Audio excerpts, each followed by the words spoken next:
Good evening, ladies and gentlemen, and welcome back.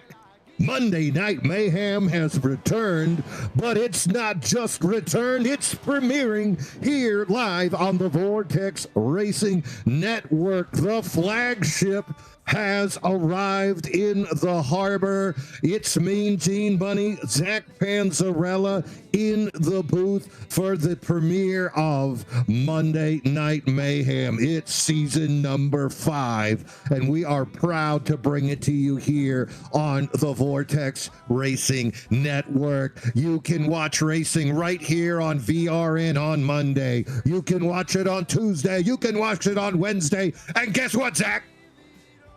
What? You can watch it on Thursday. Yes, that's right. 4 nights a week. 4 nights a week live. Tonight, though, it is the season premiere. We're starting season number 5. Big news. Also, the 10-race season from last year, it's now a 13-race regular season. Same format as it is a win and you're in for these boys. Right there, you can see all those races. You can see the times as well. Those are Eastern times. And it's not too late. True believers, you can still contact league admins, get in on the action, bring your boys. In fact, Zach, we got a whole new team that showed up, TI Racing, 4 real-life friends coming to bring their skills to the Vortex Racing Network. Now is the time, and boy, are they going to have a good time as they challenge the likes of series defending champion Colin Bollinger, David Owens, Joe Volpus. The list goes on and on. Boy, I'm pumped, Zach. How you feeling? Oh, man, I'm so excited to be here, me and Gene. I've been counting down the days until August 11th till I can be back in the booth here with you. One of my favorite leagues in the world. Love covering this league. We saw such a crazy season last year, and I cannot wait for this one. This may be the biggest field we've ever covered here on Monday nights. 30-plus cars here today. And like you said, new faces, new teams, some familiar faces from other leagues we cover, and also some guys we've never seen before. So this is going to be a whole new ball game here. I cannot wait. Sign of a healthy racing community when you see drivers coming from other leagues wanting to compete with each other day in, day out. New faces continuing to see that growth, and that's what we have here in the MRL Monday Night Mayhem. We're here at Charlotte Motor Speedway, 1.5 miles, 24-degree banking, and it is an asphalt track. You can see temperature right now, not too hot. That means these tires might last a little bit extra. Laps 150. Officials have given the drivers 1 extra set, 1 on the car, 4 in the pit, waiting to see what they can do. Practice about to wrap up. We will go into qualifying right after that. But there's a lot of speed on that track here tonight. Everybody wants to make that quick first impression. No more important as well for some of those new faces. And some of these faces are familiar, but they run, as you said, over in Bonfire, or they run in the DDI RL. So this is just pumped, man. I'm getting juiced. Oh, man, me too, me and Gina. It looks like it's going to be more competitive than ever. I'm looking at names that I recognize from last year, but some one-offs, right? I said Nick Mazza, who put down a beat down on the field last year over at, I believe it was Watkins Glen. I know it was a road course, and man, he was the class of the field. I'm also seeing guys like Justin Parr. I'm excited to see him here early. Kevin Kyle, hoping to see him full-time here this year. Dalton Geyer is going to be a full-timer here. He's over from the DDIRL. So many exciting new faces as we're getting ready to head into qualifying for the first time this season. And like you said, everyone's going to be wanting to put down a fast lap here. Pretty warm racetrack. I'm not going to say, steaming by any means here. We've seen much hotter Charlotte racetracks, but this track, it is brutal on those tires on the long run. So these guys, I wonder how much they've been practicing these raw, fast 1 laps here. We'll have to see who's going to get the first pole of the season. Right now, if we're going to just talk about practice, I ain't even talking about the race. I'm talking about practice.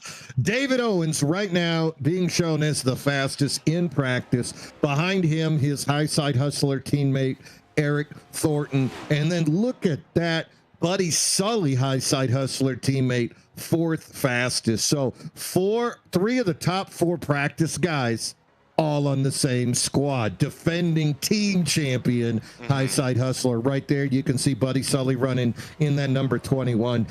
Another thing I wanted to talk about, though, from practice, the new team, Team TI, Jordan Fisher, third fastest on the track. Then you got Tyler Clune and Blair Sanders, both of those guys running 12th and 13th fastest. So new speed, looking exciting. And if we're going to talk about new speed, we got to talk about Sean Walton. He won the mini series, the 6-pack, and also had poles in there as well. So want to see what Sean can do. Sean is fighting right now, though, with some hardware issues. His steering wheel, not 100%.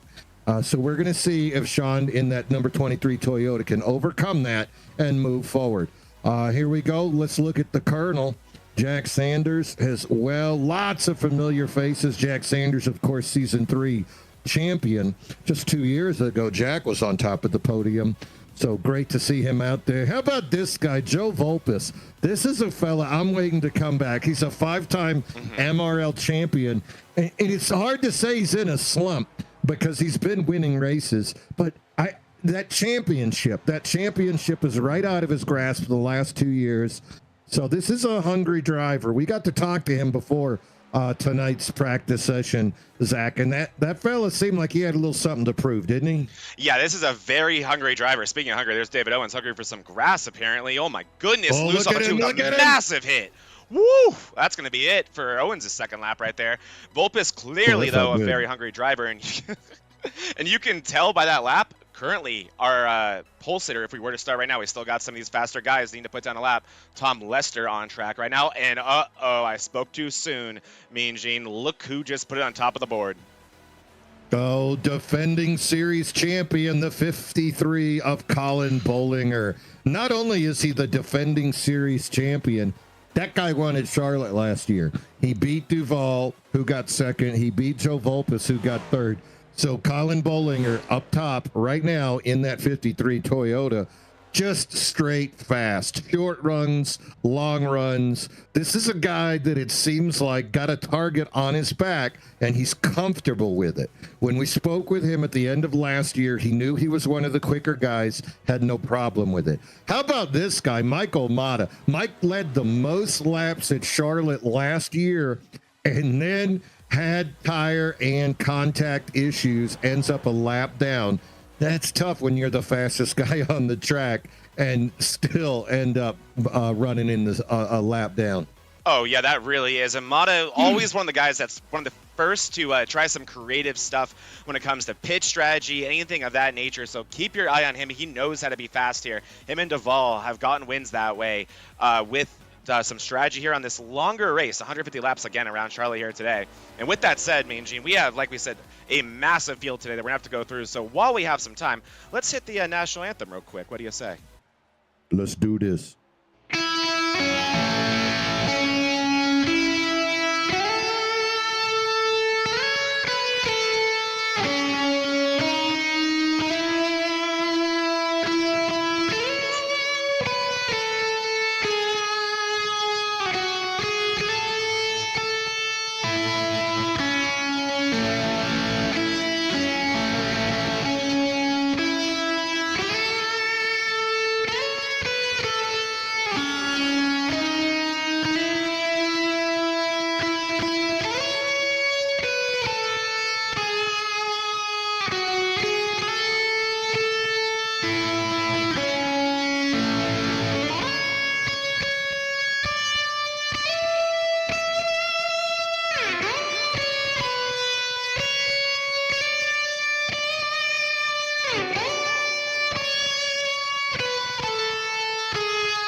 And now, race fans, for the most famous words in motorsports, the star of Universal Pictures movie, I now pronounce you Chuck and Larry, Kevin James.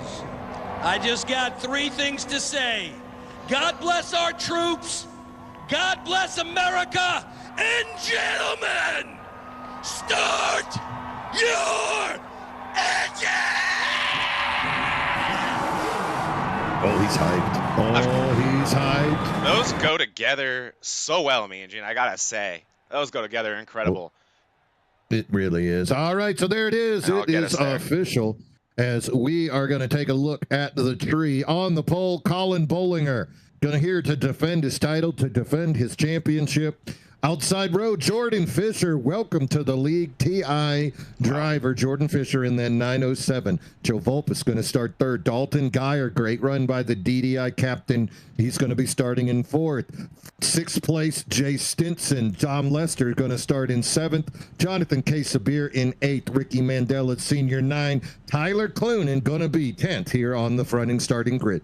Starting 11th place is going to be Jack Staval. Beside him will be Michael Mata. 13th place is going to belong to Steve Lewis. 14th, Kevin Kyle. 15th, Buddy Soley. Right in the middle of the pack for Buddy Soley there. Sean Walton making his return. He'll be over in 16th place. 17th going to be belonging to Jose Medina. 18th, Blair Saunders. 19th, DI driver of Matt Novella. 20th, David Owens. Not a great qualifying effort. We saw that trouble he had. Eric Thornton will be in 21st behind him. Nick Mazza, 22nd. Michael Benton in 23rd. John Bev, 24th place. 25th will belong to Jack Sanders. 26th, Andrew Bolander. 27th, Tony Iverson. He did not put down a time, Gene. 28th, Parham. 29th, Babcock, Lewis, Alves. And then we got, looks like it's going to be Guerin and Hunter Hall making up the extent of this 33 car field. 33 cars ready to do battle. Last year we had 30 drivers, so a little bit of an expanded field. 13 drivers finished on the lead lap last year. So based on those numbers, hey, maybe 15 will finish on the lead lap this year. We'll just have to see how it ends out turning up as they go around. Right now, though, we're getting up to speed, keeping an eye on that 53. And this is the fun part right now, that transition period where that sunlight just destroys your vision so much in fun. Certain parts of the track. Oh, yeah, we had a fun one Friday. Couldn't see a dang thing. Oh, my gosh. So I want to keep an eye, especially the 907 of Fisher. He's starting up in second. He's on the outside row in that black car. Let's see how he merges in to this field, because not only is he getting used to them, they're getting used to him. Respect is earned, and let's see if he takes it and runs with it. Right now, here we go. Wait on the flag man. Colin Bollinger on the inside in the green 53. Waving the flag, and away we go. We're live here on the Vortex Racing Network. Colin Bollinger going to lead him down the front stretch, and we're going into one. The 53 green on the inside still has the lead. Outside Fisher, Joe Volpus running in that number 11 now. In third, side by side by side, 10 deep behind the leaders. Bollinger still in the lead going into the next turn. He is single file with Fisher falling into line. Bollinger with speed comes out of 4, and it's going to be Colin Bollinger leading lap number 1. Oh, we got trouble. Mata is around into Steve Lewis. We got a big one already on lap 1. Yellow flag. Oh, Yellow they're is out. smoking like, look at the smoke. Oh, man. Did it take less than a lap for us to already be appetized, me and Gene? We'll have to find out. No, I can never get enough. We're going to have to see exactly what has happened back there. First thing I'm seeing is Owens off track, actually. So let's go back to Owens. Let's keep our eye on that number 8 car right there, that Nas Energy car. I see that he went off track here, me and Gene. So was there something in front of him? That's what I want to know. Oh, and there's Mata and Lewis. Owens actually with a good evasive maneuver there. He gets out of there scot-free. A lot of people do. So now let's go back even more. I want to take a look at what happened to Michael Mata here. All right, me and Jane. I think this is just running out of real estate. What do you think? It could be. Let's see. You can see Mata running there 3 wide, not where he wants to be. Lewis looks like he's coming up the track. They touch. Could have been net code. Not really sure what happened from that camera Look at Buddy Soley in that. Damage for Soley. Walton and Owens get by. Looks like the 3 of Mandela's going to slip on through. Ooh, big damage. And keep your eye on Iverson. I saw him reported as well.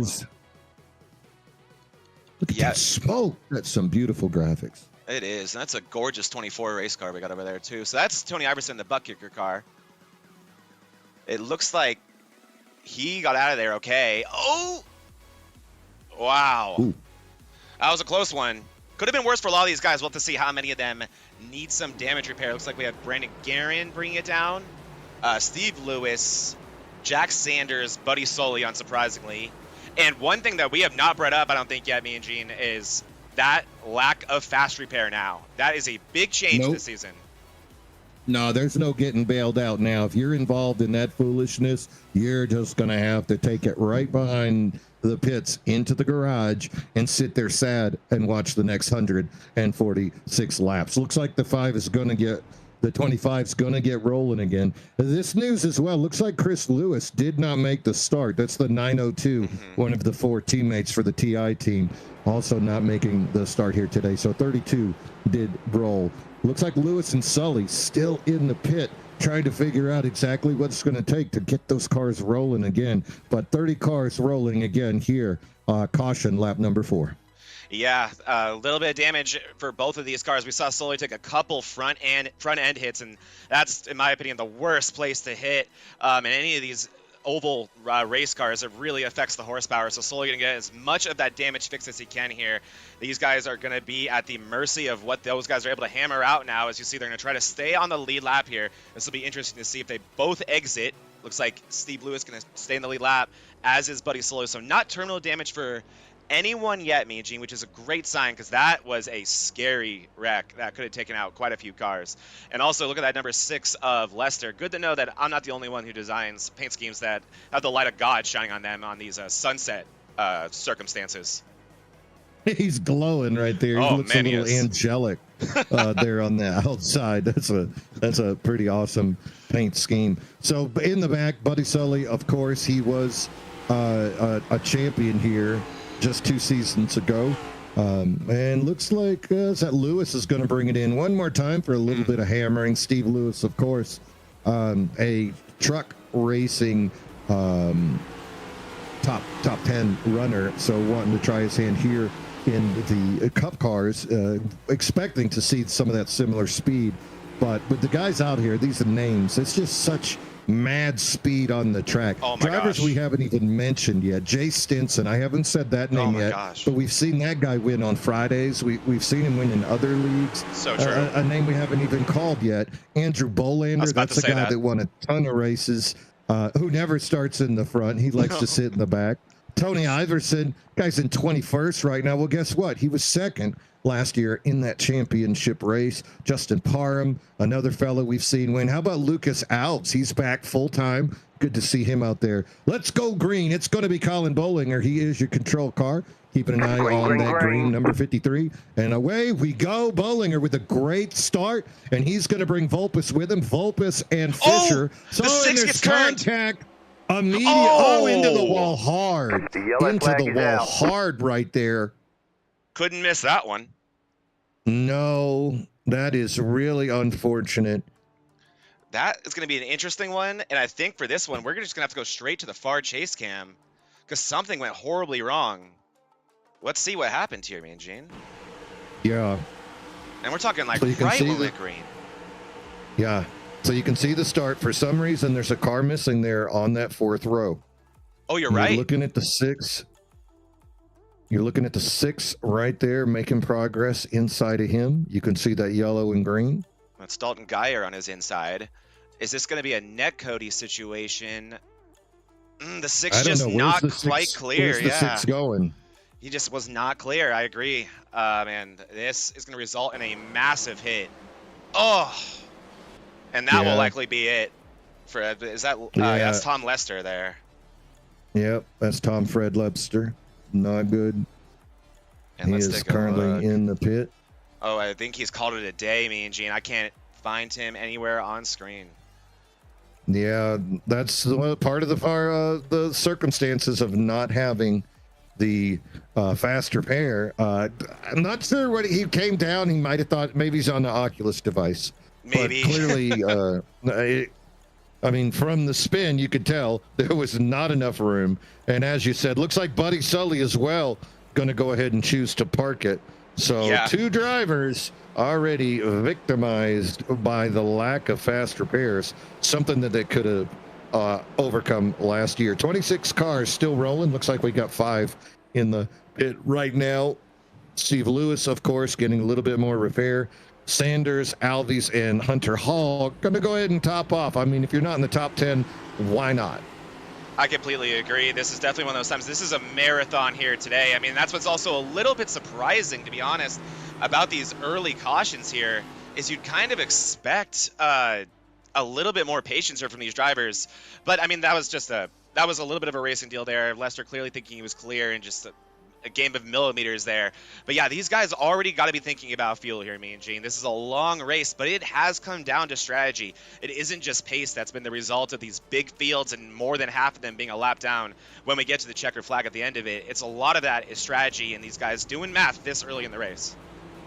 Yeah, we saw Jax Duvall. He took it 2 years ago at Charlotte, and that's exactly how he won on that fuel strategy, able to stretch it out further than the others. And the moment you pick, you got to pick that moment and take your shot, take your chance, swing for the fences. And sometimes it doesn't pay. You take that last set of tires instead of saving them, and you run awful fast, and then there's a caution. Everybody else take tires, and then you're in for 15 laps of misery. Or there is no caution, and you laugh your way all the way to the bank. Hopefully not Bank of America. Second caution right now. We're here on lap number 9. Movers and shakers right now. Blair Saunders in that number 900. He's one of the new TI drivers. He has moved up 8 spots, currently being shown in 10th position. David Owens up 7. Nick Mazza, you know, somebody forgot to tell him that this was not a road course, because he's looking good out there in that number 3, currently running in the 13th place. Tony Iverson up 8 spots. He chose not to qualify, so not a surprise there. Justin Parham up 7 spots as well, currently running in the 21st spot. And Brandon Guerin, number 57, he's up 8 spots in 25th. Lots of action out there, but lots of action more in store for us here tonight on the Vortex Racing Network as we bring you action live in our season opener from Charlotte. Man, it feels good to be live again, too, me and Gene. I missed being live here with you. And yeah, one thing that's crazy is, like you said, a lot of movers and shakers already. A lot of guys losing and gaining substantial positions, and we have not completed a lap yet. Under green, I should say. Oh, is that true? Some of these guys has. Bollinger has, but the other half of the field did not. Well, let's fix it right here. We are going to make it. Everybody knows. The memo went out. You're going to finish a lap or there's going to be trouble. Here we go. The 53 of Bollinger. He's on the inside. He is the control car. Jordan Fisher outside, and away we go. Colin Bollinger going to take him across the start-finish line. Jordan Fisher side by side. Bollinger starts to pull away a little bit. 907 going to go high, fall into line. Single file for first and second. Behind them side by side, that's Volpus. And then Stinson, Duvall, Geyer, Saunders, Mandela, Sean Walton also moving up. Got a nice shot right there. You can see Duvall ducking it down. And he's got the speedy car behind him for a little bit of momentum as well. That looks like the 98 of Stinson. I believe so. Is someone lying to us about their numbers here today, me and Gene? I think so. No, I'm calling Jared Kelly and going to get them a 30-point penalty. Exactly. Up front, Colin Bollinger. He's still leading Jordan Fisher. Jordan looking really good. He might be a rookie to this league, but he is not a rookie in real life. Oh. Single file racing now as the boys are starting to finally find their rhythm. You got to go all the way back to around Mazza and oh, somebody just fell down the boards. What was that about? Oh, that's Geyer. Get used to that with Don Geyer being a full-timer in this league and his amazing connection.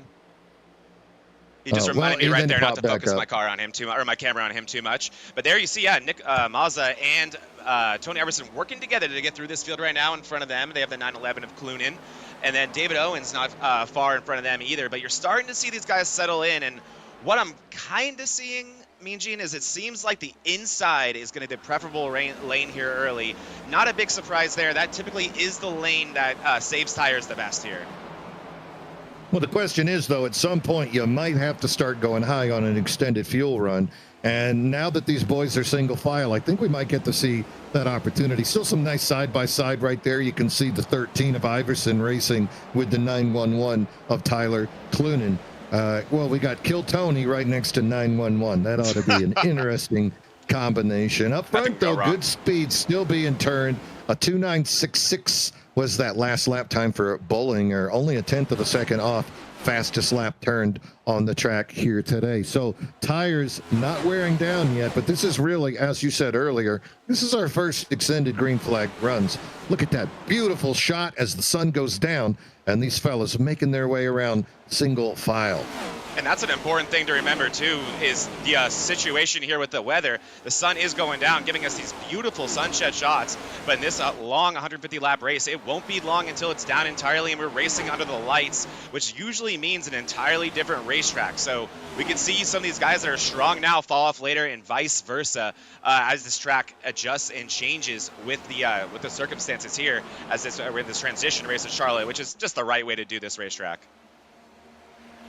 Yeah, it's really interesting to see. It gives just another set of obstacles and opportunities for these drivers to take advantage of. Sure, you can turn left and you can go fast, but how fast can you pit? How fast can you come in on a green flag pit stop? What's your pit lane time? Do you hit your pit box smooth? Are you angled out just enough so that you don't have to turn the wheel when you accelerate away? And then with the transition, can you make that adjustment on your tires and know when it's a cooler temp and you can go a little bit faster, a little bit longer? So it's fun to see those different opportunities for drivers to just show how fast and how veteran that they can be. Speaking of veteran, defending champion, defending race winner, Colin Bollinger continuing to lead as we're live here on lap number 17. And you saw Fisher probably get the closest he's gotten all run, and that dirty air hit him and kind of shot him lightly into the wall, but killed any run Fisher had built up. But he is keeping Bollinger honest here. He has a lot of speed. Bollinger obviously enjoying that clean air, and that's not only going to help those tires, but it's helping his pace, and it's helping where he can put that 53 race car. He's completely in control with his lines right now, but great job so far by Jordan Fisher. Really impressed by the rookie driver here by Fisher, clearly showing that while he's new to this league, he is not new to this race car or being quick around great drivers like this. And speaking of, Iverson, all the way up to 12th already. Yeah, Iverson up 15 spots is the biggest mover right now, choosing not to qualify, finds himself in 12th, and he's in the middle of it too.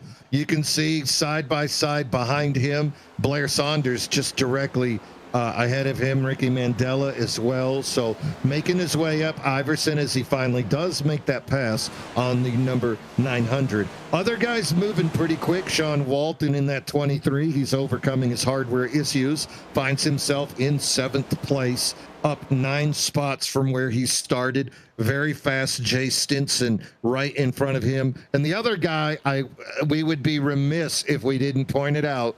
4th place right now, Jax Duval. Duval has been racing with a heavy bumper the last few races. He's made best friends with Jay Stinson just earlier on Friday, made best friends with Jerry Rose just a couple of races before that. So we're going to see if Duval can carry that momentum of making new friends here. Phil Volpus in front of him.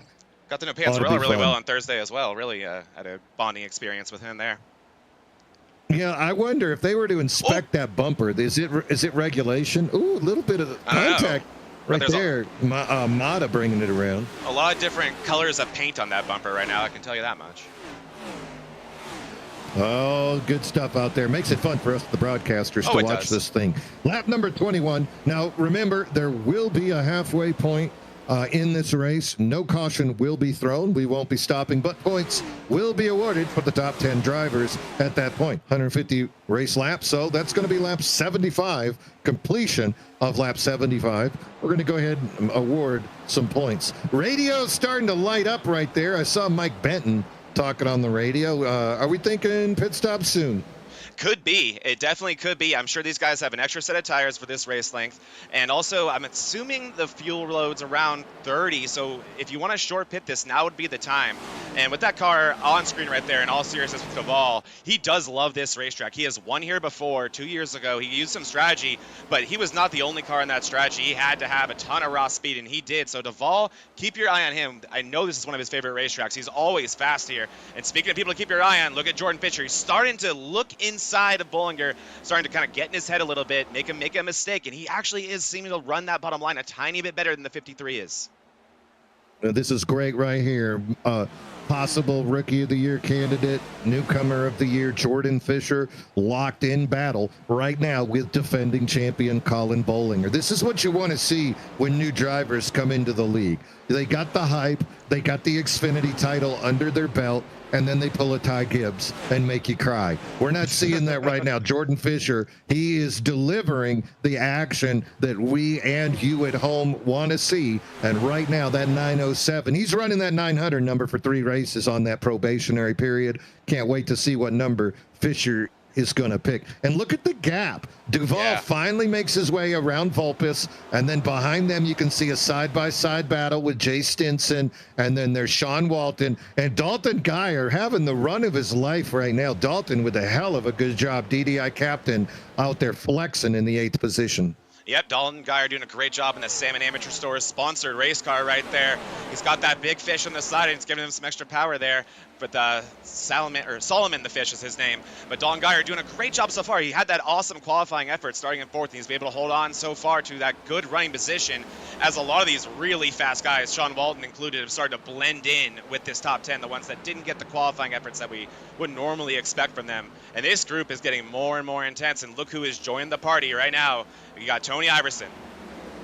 Yep, Jonathan Quesabir in the 73, Tony Iverson up 17 spots, currently being shown in 10th. So that little group right there, 3rd through 10th, going to give us some great action. All 3 wide for just a second. Geyer, go ahead and hiccup, let him go by. Mandela as well backed off, and you can see that Quesabir powers his way through there. Great racing right now from this middle group as we see the laps continue to tick off. Lap 27 about to be completed. Colin Bollinger up front continues to be the man to beat. He's got a little bit more of a gap over Fisher now, 0.72, and then he's got 2 seconds over the first car in that second group, which would be Duvall. And then you can see those boys single file for a moment. That battling that they did definitely gave the leader that opportunity to pull away. If you look at that last lap speed, Colin Bollinger 0.2 of a second than that group. Yeah, that is some dramatically different lap times we're seeing right there. Is having some action here. Vulpes falling off a little bit on the long run here, starting to fall victim of these cars of Stinson. Looks like he'll be next, and looks like Walton's going to try to follow Stinson through here, or just make it 3 wide if he can. Maybe go for a pass in the grass like Iverson attempted there. But there's another pass completed as Vulpes continues to fall through this order. Looks like Walton's going to look to his inside here. And I am expecting some pit stops soon here, Mean Gene. I think what it's going to be is one of these faster cars, once one comes down, it's going to start that avalanche that we're all too used to. No one wanted to get caught with their pants down and be stuck out too long, as these guys have already added about a second to their lap time since we went green here. Yeah, the short pit, you don't want to be the victim of that. These guys, as you said, 0.8 of a second slower than their fastest lap early on. So if somebody was to come in, take that opportunity, making up 0.8 of a second or more, and then take away dirty air and traffic, who knows just how fast they are going to be able to go. Look at them going down that back stretch, single file. Some of them will pop their heads out and try to get a little look. I'm really impressed with what Duvall's been able to do once he got away from that group, really holding his position. And look back a little further, David Owens right there. He's starting to test that high line, as you can see him side by side with Dalton Geyer. And there it is. Look at Owens with that confidence to ride that rail. Yeah, he's about a full lane higher than anybody else in the track, and watch why he does that. Look at this run he's going to get. Look at that. What a run by Owens. So likely clear, Iverson before they even get to turn 3, and he's going to go straight back up there, but that is the risk and reward situation. You see Owens barely graze the outside wall, but still able to keep his momentum, and another big run to the outside of case of beer now. Through the grass goes Iverson, 3 wide. Was that the track or was that the grass? I'm confused. Iverson doesn't seem to think there's a difference right now. No, but he's lucky it's not real life, or that front end would have just destroyed right off of his car. That would have been something. Wow, the 73 case of beer up there as well, really making a good run. Owens, though, starting to cut through traffic as well. But look up to third, passing Duval. Whoa. Sean Walton, this guy is now doing battle with Duval. No love lost here. Sean Walton, one of the younger drivers in the series. But as I mentioned earlier, he won the six-pack, won 2 of those 6 races, took poles in 2 of those races. Guy's showing outright speed in these Cup cars, and he's showing it again today. And look at him. He's following the suit of David Owens. He's trying that high line, and this could be that moment that separates drivers, figuring out when is the time to go high. And that's what we're seeing him do here right now. Yellow is out. Caution! I don't see why, Mean Gene. I don't either, because I don't have the previous wreck. Something may have happened to Jay Bev here. Let's take a look. Let's see if my the commish. My detective skills were working out here. Keep your eye on the 0-1 there. Oh, loose, and that round goes Beverly. Ooh, I see why it wasn't right considered a wreck. I'm surprised that was honest. I'm surprised that was even a caution. Yeah, you bring it back up on the track. There's so many cars right there in sequence, though. Once those 2 got off of speed because of that contact, that could have caused a horrible, horrible backup. Speaking of horrible, have you ever opened a can thinking it was a Miller Lite and it turned out to be a Liquid Death? They're the same color. Oh, God, that must be the weirdest sensation ever. Yeah. Yeah, I can imagine that's really weird. I guess better than that than the other way around, though, right? I'm watching NASCAR, so no. Good point. NASCAR's always enjoyed better with the beer in hand. Not always a Liquid Death. Yeah, and you know what? It's an opportunity for everybody to bring it down into the pits and go ahead. I expect to see 4 freshies going on every single one of these cars at this point. And look at them. Bing, bing, bing. Nobody going to be silly and stay out. No, I hope everybody comes in after I said that. I know, right? I mean, I hope for their sake that everyone comes in right here and puts in 4 freshies, because I want to say that was the extent of the field. That was a well-timed caution for all these guys. And I would be surprised, to see anything cute here, like 2 tires. But you never know. We got some crazy people out here, and we got a huge field, and I already see someone exiting there. Oh, no, that's entering. I'm sorry. So there's Walton exiting. Great pit stop from Walton, but not going to be enough, as Bollinger is going to maintain the lead. Really close there between Fisher and Walton. Here comes the rest of the pack. So that is going to be fun to watch. Like the running order, very mixed up from when this race started. A lot of those guys, like David Owens coming to mind and Sean Walton especially, that really had it figured out at the tail end of that run. But now that inverses, and we get to see who had it on the short run here, and who's going to be able to make that last again, and what these guys learned. Still very, very early here in this race. Yeah, I'm looking at the pit times right now. Most everybody around 14, 15 seconds. That means 4 fresh ones came on. Pit lane time, all these guys at the top, very impressive. 43.9 by Walton, still going to be in third. 43.9 by Duval. 44.08 by Bollinger. Jordan Fisher, 44.22. So all those cars managed to keep their position. You can see down that tree right there. Same names that came in coming out in pretty much that same order. Looky, little Eric Thornton, though, starting to sneak up that tree a little bit as well. So that's High Side Hustler. That's a guy we're going to have to keep an eyeball on. That team was so fast. Him, Buddy Sully, Tony Iverson, David Owens. Now, though, with that TI team out there, that's another group of really got fast guys so far. Fisher currently running in the 2nd place. Then he's got his buddy Blair Saunders up into 17th. And then Tyler Clunan, we saw him running up top earlier, had an extended pit stop that last time, falls back into 24th.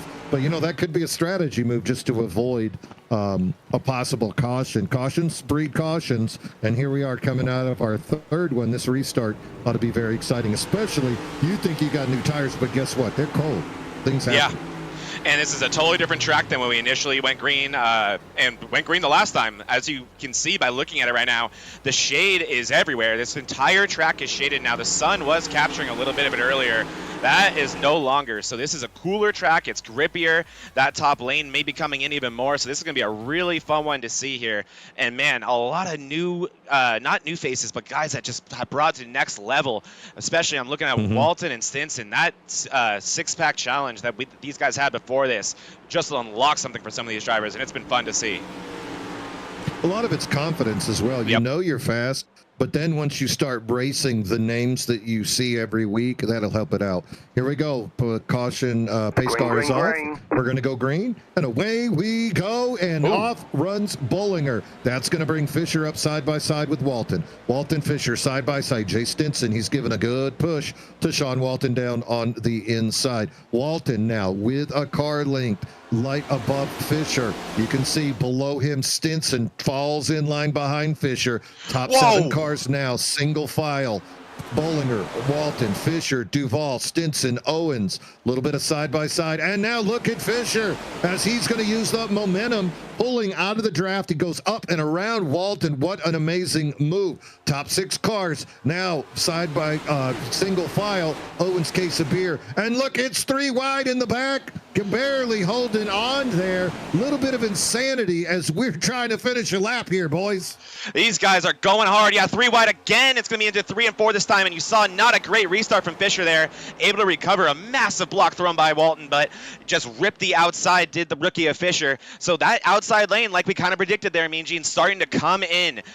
Fisher used it to just rip it, have to check up less, put the squeeze on Walton, and it worked out. Now I have to see if Jax Duvall tries to go for something similar, that everyone trying to migrate back down to that bottom lane. And you see what can go wrong there. Case of beer going too low, tapping the apron. He loses the momentum. It's going to be Thornton looking to his inside. I'm sorry, no, that's going to be Finley looking to his inside with Thornton right behind him. These restarts are something, Mean Gene. 907 now regaining speed, pushing his way back. Only 1 car length behind Bollinger. Look at them already getting a gap behind the 3rd place car of Walton. And now, like you said, that top lane and middle lane opening up. Bollinger using the bottom. It'll save your tires. Oh, and he slams the door. Crossover attempt by Fisher. We're going to be side by side, bringing it into turn number 3. It's going to be Fisher on the inside, but it's Bollinger's time to use the outside. The momentum brings them side by side. They touch, they continue momentum. What a race, Zach. What a race. This is good stuff. I think Fisher won the top, but you saw the 53 drift up, so Fisher took the bottom. He's trying to make it work right here. We'll see if he drifts up. They're still going to be drag racing down the backstretch, but Bollinger going to use that momentum. It looks like he might be able to clear him. Is he going to take the bottom? He is. Man, some intense race between these two, and it's not even costing that much time. They still have nearly a second gap to Sean Walton. Just the class of the field, the 53 and the 907. These two guys putting on an exhibition, putting on a clinic for the rest of the field. Great racing throughout the rest of the pack. Side by side quickly turns into slide jobs and crossovers. Still running green here on lap number 43. Whoa. But up front, these two guys putting it on for us, and already 0.7 of a second ahead of 3rd place. These guys are just putting down heaters, and they're racing each other while doing it, which is that much more impressive. We saw that initial gap that they formed in the last run kind of get inflated by the cars behind them racing. They have no such problems. And, man, towards the middle of this pack, it is absolute craziness. This 30-plus car field, nowhere is safe outside the top 5, it seems, and even then gets pretty dicey at times. But you see Tony Iverson, he looks to have lost a little bit of track position at some point here. Not entirely sure how, but working his way back through the field here, making an inside pass on the 3 of Mazza. Mazza's been running in the middle of the pack here, and up front you still have Fisher. Keeping Bollinger honest. We'll see if they can stick with him more this run. By the end of that last run, Mean Gene, that lead had inflated all the way up to 1 second. Now, let's say we do stay green. You got to start wondering about tires. Going to that high line sooner in the run is going to cost you some tire wear. And then you wonder about the fellas that are playing follow the leader, the guys that are hugging the bottom. See, they're already the veteran drivers, Bollinger, starting to use that bottom lane again when he's not being challenged to save the tires. But a lot of this field using that top going to be interesting to see where we are in about 15 laps. So around lap 62, really want to see what's happening with the tire speeds. It's a really good point. We saw people go high earlier than they did on that first run. And so often at this track specifically, if you use that top line too much early in the run, you won't feel it in the moment, but you're going to burn your stuff up earlier than other people do. And once that's happened, you can't undo that. You can't reverse it. You just have to make it to the end of that run and just stop the bleeding the best you can. So you got to be disciplined here. You got to make sure that you're protecting these tires from start to finish of these runs. So that's going to be fun to watch. We saw a lot of coming and going on that last run. So I'm expecting a lot of the same, especially now we have guys like Owens and Walton starting so much further up than they did in that previous run.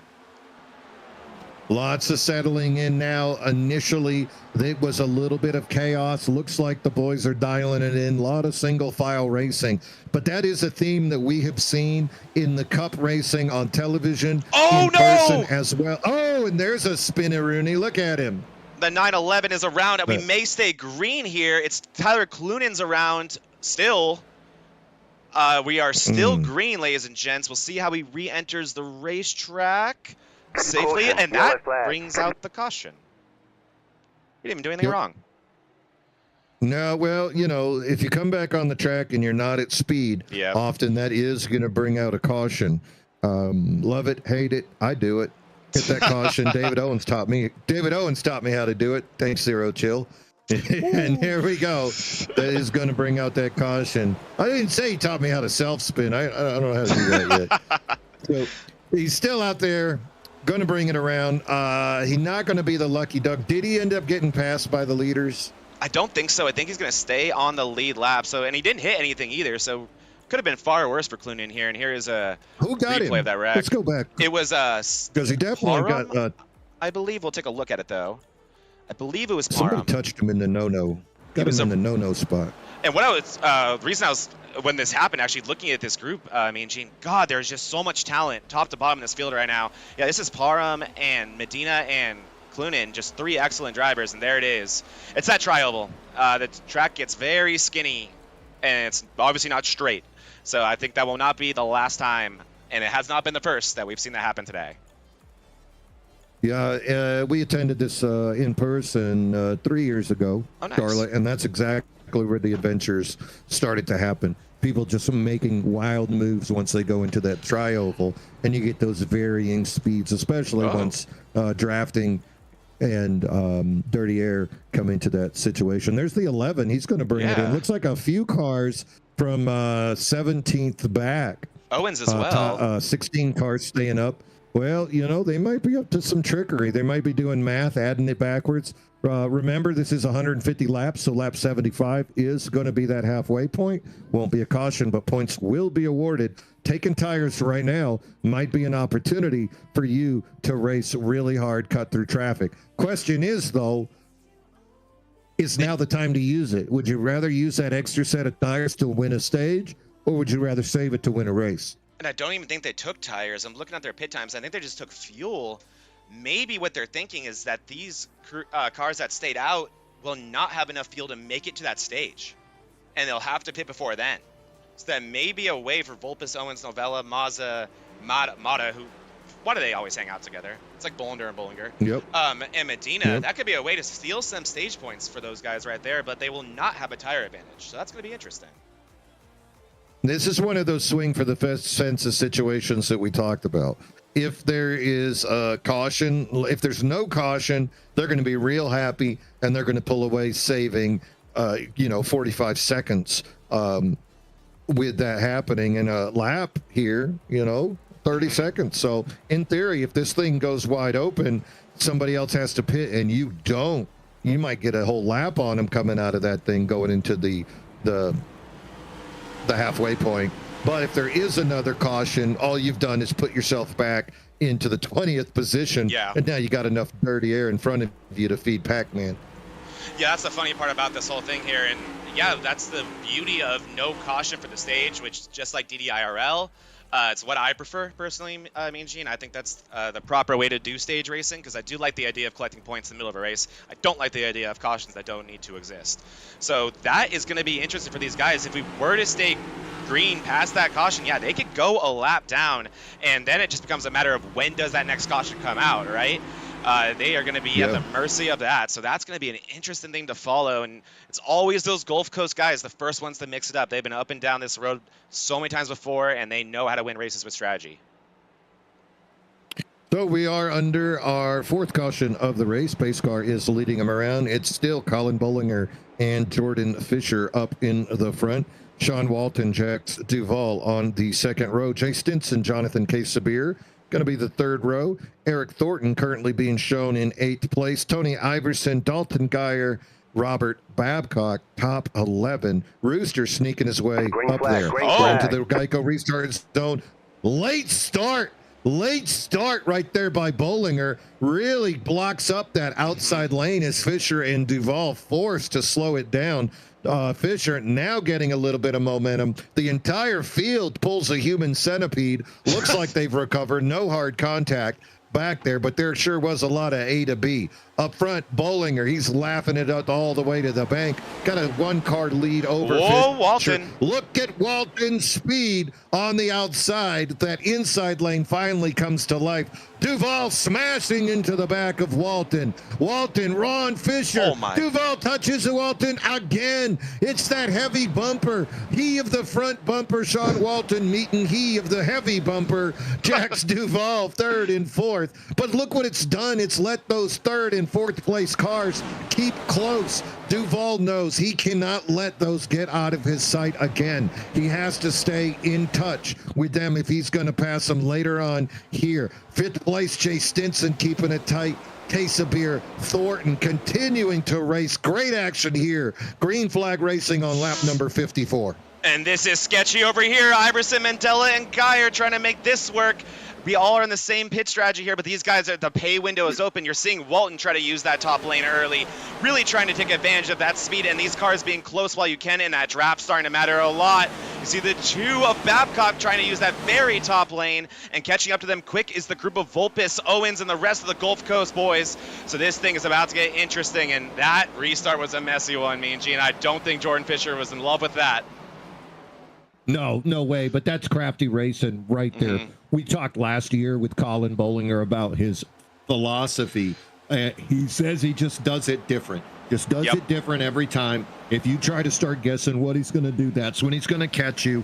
And welcome to trickery, Jordan Fisher.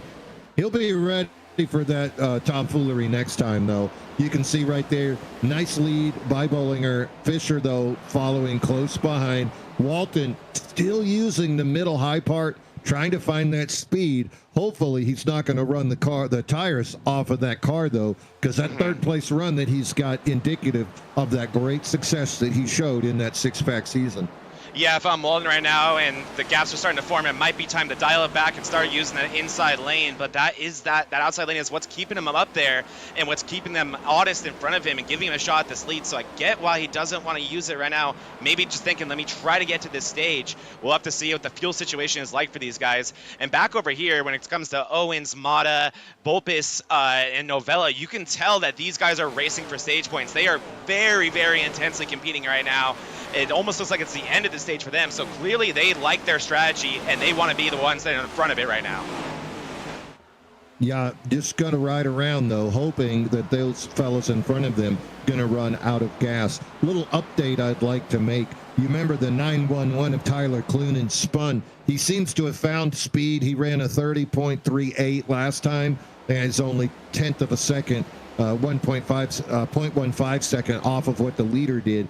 So Clunan in that 911 still running good up into the 24th position. 14 spots down from where he was, but good to see he's got that car running the right way. Yeah, like we anticipate with Clunan, not too much damage, so able to keep the speed in that 911 alive, doing a great job working back through the field. And man, these guys right here, Case of Beer and Geyer, the three of, who was that? Is that Finley? I'm sorry. Or is that the 5 today? Oh, I'm sorry, that is not the... 3 is Mazda. Yeah, 3 of Mazda. I'm sorry. These guys have not gotten a break today. Just been side by side from the beginning to the end of these runs as Geyer barely touches the wall there. But gosh, I feel bad for these guys in the middle of the pack. They have not gotten a breath.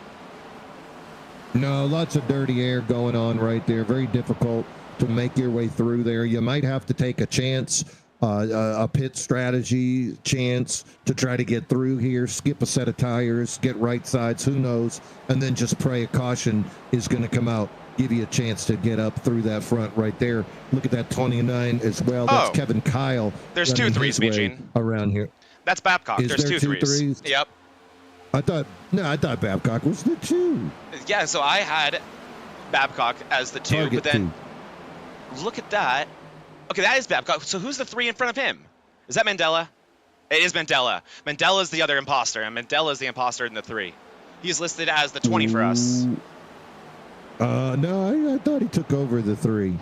We'll have to see who gets it, because, yeah, over here back in the 3, you do have Mazda. This is Nick Mazda back here. And he's running the 26, or he's running the 3 as well. Yeah, to the best of my knowledge, I thought Ricky Mandela was going to be the 3. I think I saw that conversation. Wanted to do it for Dale out here today, I guess. Oh, there you go. Well, up front, though, it's the 53 leading the 907 with the 23 in chase. Tony Iverson up 20 spots, now finds himself in 7th. And his high-side hustler teammate of Eric Thornton up 15 spots, shows himself in 6th. So Hustlers putting on a show up front, 6th and 7th. Meanwhile, David Owens, the other hustler, after his fuel strategy shenanigan, he is the first car on the track that pitted on lap 49 to take fuel, finds himself in 15th spot. So basically, counting laps to see if that fuel strategy is going to come into place.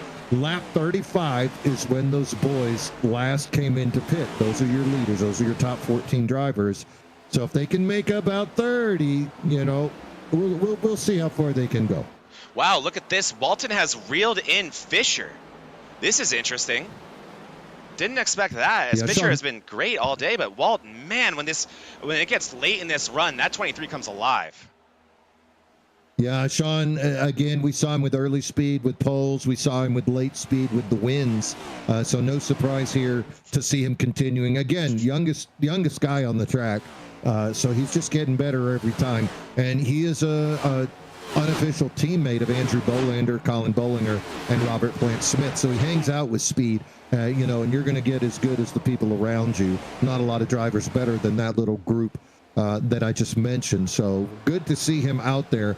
Duval now seems to be slowing the group behind him. Jay Stinson is behind him. Jay Duval, of course, had that epic conversation of which I cannot repeat on their race that they had Friday night. So we'll just see exactly how this thing develops. Stinson going to look Walton up has high, made the pass. to find that top speed. Look at this, Mean Gene. Look at it. There it is. Walton to second place on raw speed. That is incredible. How old is he, out of curiosity? 18. Are you kidding me? Oh, that pisses me off. I hate it when people are this young and this good, Mean Gene. Well, good for Sean Walton. Yep. Unbridled optimism all in front of him. And here comes mid-30-year-old Tony Iverson as he makes an inside look to Stinson. He's going to looks like he may complete this pass to the inside, and I want to see what that third. Oh, look at this. He's going to get a BOGO special. Look at the inside. Duval gets loose on the exit of the corner. Stinson thinks about splitting the middle, making himself the meat in the sandwich. Instead, he's going to go to the inside. Duval not with the good run of that corner. I think Duval getting a little bit tight on exit, and wow, what a move by Iverson all the way up to 4th place. And I want to see what that 13 can do when he's up here and can stay up here. Just keeps either, whether it be qualifying or something happening on a restart of the pits, losing his track position. But here we are, Tony Iverson back in 4th place. Ahead of them, Fisher not satisfied with 3rd place. What a move right there by Tony Iverson as he brought it up under Stinson into the side of Iverson, back down, got the BOGO pass, and now finds himself in 4th place. Duval still running strong in 5th. Jay Stinson behind him in 6th. Eric Thornton, Andrew Bolander, Dalton Geyer still running top 10 in 9th. So these names not flipping around too much, guys, putting in laps, keeping their cars safe. ever is so important in this land of no fast repairs. Also starting to see some late speed here in this run by the 24 as well, as he's trying to make his way through the pack.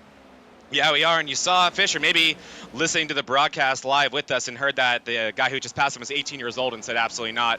Got that spot back, so Fisher, that second place run for Walton only lasting about 2 laps, and there are only 5 to go in this stage here, me and Gene. So this is an interesting point here. So far, so good on the field. That extra pit stop by that group of Owens, Vulpes, and all them not working out right now. None of them are in points-paying positions right now. But like I just said, still 5, and that's a long time. So let's see. This is about to be a really interesting handful of laps. They go to Stinson and Duval. These guys are side by side right now. They had some real fun with each other, and now here it is. Stinson it's over. Brings it up high, touches him. You're gonna touch him again in the quarter panel. Meanwhile, don't right hook yourself. Duval just got tapped by Iverson earlier, so you know he's ready to take it out on somebody. Here comes Andrew Bolander in that 24. Duval finds the speed on that top side. Saving tires. Oh boy! Oh, he turns him! He turns him! Stinson got him! Oh, he got him! Oh no, boys! Oh! And that's gonna do it! Oh! Medina! Oh my goodness, guys! Hold the brakes, boys! Oh, look, Duval's not done! Man. Oh, he's not done! Let's see what happens. Please keep that. Oh yeah, we're not going to the replay yet. We're not going to the replay yet, me and Gene. Don't you worry, my friend. We know drama. It's a parking lot. You can't park there. Oh, no. That's a parking lot. Let's go that way. Oh, look at this car, me and Gene. This car. Oh, it's sideways. That is a dead fish. Oh, man. Yeah, it was inevitable. I said it was over. It just took another lap. Those guys were side by side with each other. Look at that. Grab, walk in, baby. It's a Hummer. Oh! Careful, Jax. Unfortunate. Does he just tow he here? Have to tow that thing. Or is he on a mission? Let's see here. Oh, God. I don't like how this is going, me and Gene. Give me 4 fresh ones. You know what's about to happen here. He would have towed by now. I'm not going to say anything. Let's just watch this drama unfold here. I wouldn't want to be a league admin. Nothing crazy's happened yet. John Beverly pulling his hair out right now. Happened yet. Yeah, uh-oh, me and Gene, here we go. Here come the leaders. You hearing anything on the radio, by the way? No, I'm looking. Unrelated. That's Walton. No, so he's just bringing it in. Yeah, Stinson's a couple cars behind him. Jay Stinson tried to come in slowly, but Eric Thornton was pushing his bumper, saying, no, get up there. Stinson going, can I get an EOL? Unrelated? Yeah, just get up there. See what happens. All right, so I think we're going to have a break here. Want to take a look at what happened real quick? Yep. And you... All right, go ahead. While you take a look back, I'm going to have to make a pause for the cause. Yeah, good. Enjoy. I will take us through what just happened there, guys. And I have so many drivers listed as crashing. It's mind-blowing. Oh, boy. I'm not exaggerating, dozens of drivers. All right, here we go. This is going to be the initial incident. It's going to be between Duval and Stinson. And this one was written on the walls long before this. Let's see what happens here. Duval and, they kind of just come together, almost a racing deal. And this is where things get very, very ugly. Owens misses it by the skin of his teeth. He still does graze that outside wall. Oh, that's going to be a pretty sizable hit there for the 2. And down on the track goes Duval right into the 56 of Novella. That's likely going to be terminal damage for Novella. That's the big damage for Duval that we were seeing afterwards. Vulpes skirts through. Medina grabs a handful of brake and spins himself out into the wall, which then collects Hunter Hall. That's going to be front-end damage for Hunter Hall. Behind them, the 57, I believe that's Garand, gets turned. That is Garand. Gets turned by... Oh, that's Hunter Hall. I'm sorry. Wow, just so much going on here. And wow, that's a brutal one, guys. That's a brutal, brutal wreck. We'll have to see how many of these cars... We're not going green yet. Don't like the sound of that, as we have an extended caution here.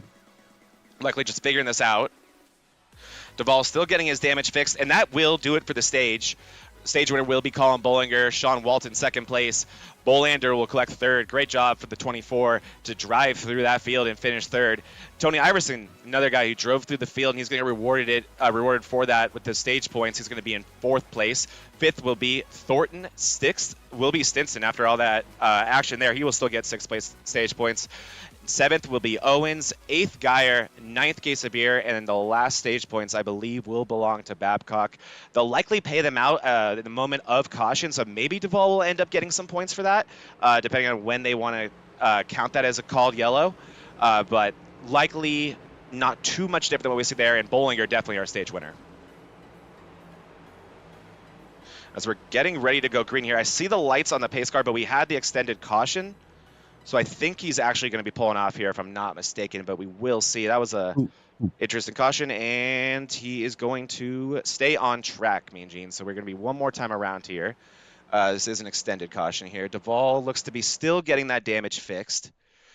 Fisher getting Fisher came back down in the pits.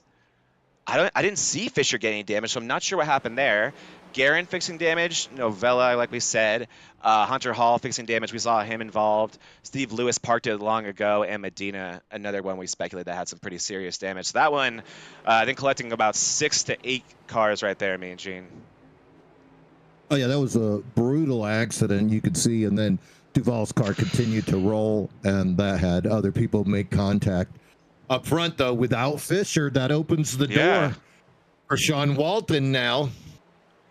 That was a 28-second pit stop. Right? Yeah, but a long pit stop from Fisher.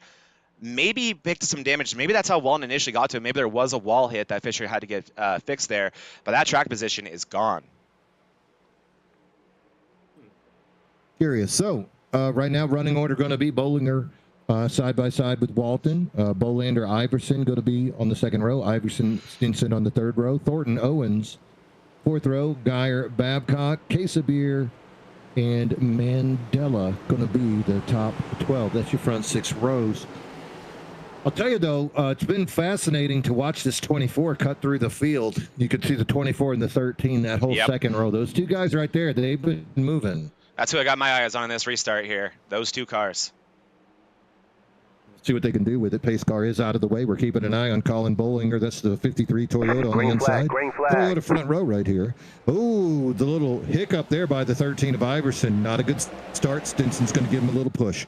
Colin Bollinger, he's got a good advantage. That's going to let the outside car of Walton get right in front of Bolander. It's Bollinger, Winfield, Bolander, Thornton, Iverson. Geyer's still running up there in the top 10. Ooh, look, a little bumpy right there. David Owens going to make his way around Dalton Geyer now. Geyer gets it back up to speed.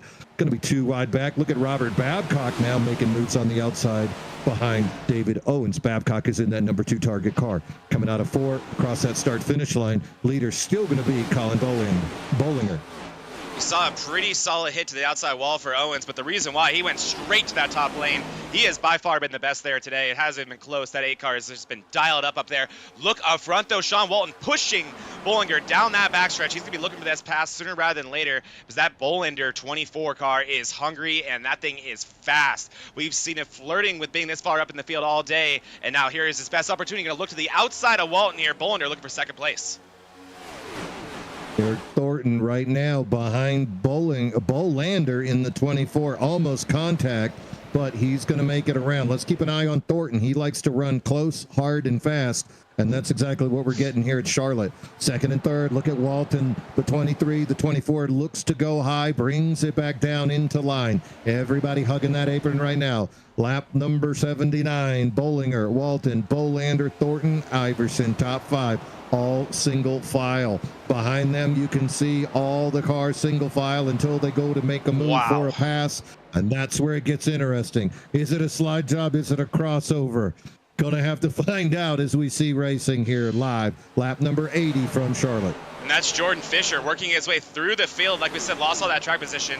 Almost turning himself off the nose of the 18 of Parham on the entry of the corner, then almost turning himself off the nose of the 3 on the exit. So you can see just the lack of patience from Fisher. He has to go now. He's going to look to the inside of Mata to try to complete that pass. He does, and with some authority there, that 907 is dialed up, getting these spaces while he can. Up front, it is still pretty crazy. Here's Owens and Vulpes working together, the Gulf Coast those teammates to get through this field. Up front, Bollinger has just led just about, I think he's led every lap of this race, Mean Gene. It sure feels like it. People have flirted, but I don't think they've made it around him. Speaking of around, look at the 24 going high and around the one of Thornton. A little bit of wall tapping, more tapping. That's the same spot, too. There must be a little piece of wall sticking out there. Must be. Meanwhile, Bolander, Thornton, both of them showing speed now. They've got to be able to hold it now, though, that they've caught the fast cars of Bollinger and Sean Walton. Meanwhile, 3 wide in the back. You can see a little bit of action as the racing continues. Boy, just when you think you can take a breath, they suck you right back in. Mandela, case of beer, Clunan right there. I know the racing really doesn't stop. I think it's the virtue of just the parity in this field and obviously the size of it.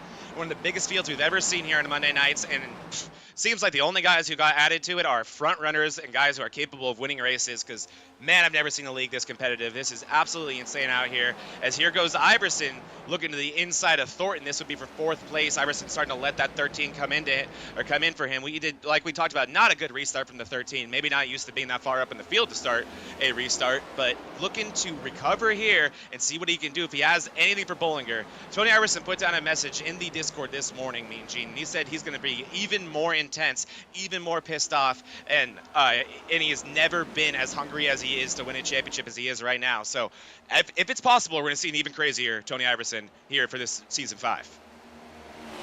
Iverson, of course, one of the final 4 last year at the championship race, and was the closest to Colin Bollinger, but just didn't have late race speed. And you can imagine the pain when you're faster than everybody on the damn track except for one guy, and that's the guy you needed to beat for a championship. So Iverson definitely came back, and he was pumped all off season, extended off season, giving people time to rest up, race other leagues, and yet Iverson maintained same passion. Oh my gosh! Was that a blink? That wasn't a blink, Mean Gene. That was a lot more than a blink. He's gone.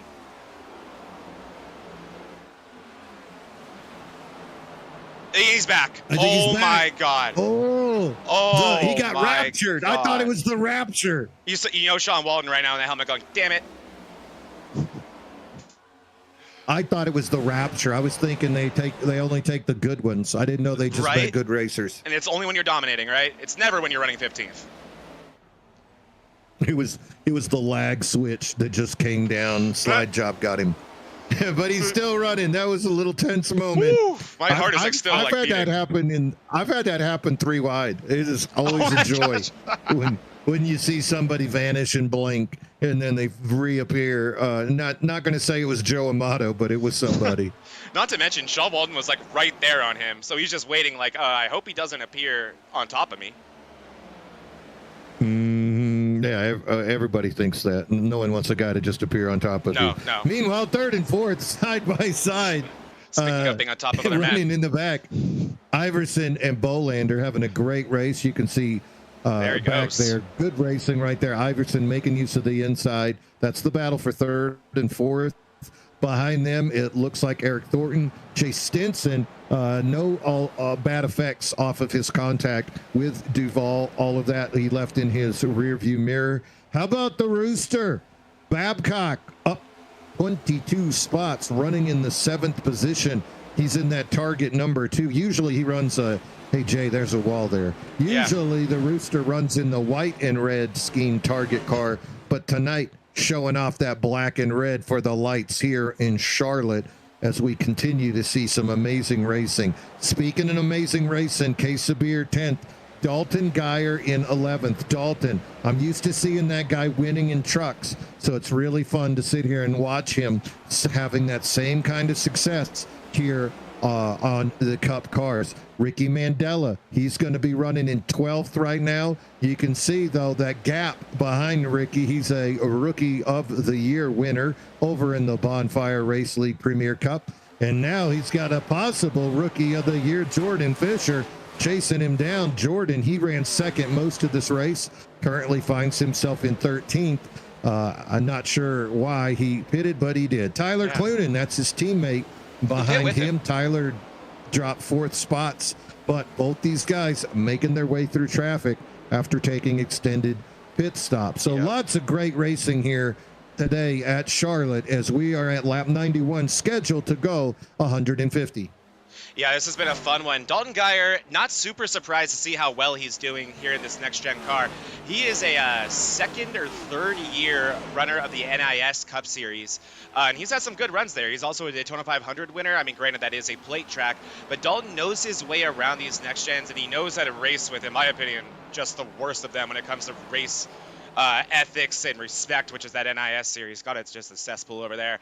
So this is a night and day difference in terms of the amazingness, the respect shown here, and we know Geyer to be an extremely clean and respectful driver. So excited to see that 36 here. He's going to be running full-time this year on Monday night. So the DDIRL regular and co-league owner, one of the main guys that we see here over on the VRN and responsible for when the leagues get to cover, now racing over here on MRL on Monday. So excited to see that from Geyer, and excited to see him doing well. And Iverson has caught Sean Walton, and we know, speaking of two guys who are not massive fans of one another, these two. Oh, yeah, Iverson, he has been known to drive hard, as has Walton, so it's inevitable that the immovable object would make contact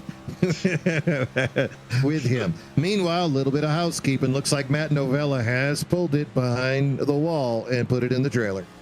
Yeah, it's like a few guys did off that incident. Jax Duvall, nervously, I think if your name is Stinson, is still in the pits getting that damage fixed. He has not called it a day yet. So we'll have to see what happens there. We're currently running on board with Tony Iverson. He's looking to the inside of Walton. Walton doing what he does so well, which is making that 23 multiple lines wide. Just great defense from that 23 every time we see him. So we'll see how long this pass takes for Iverson, if he's able to make it happen, and how much damage that's going to do to the lead that continues to extend for Bollinger.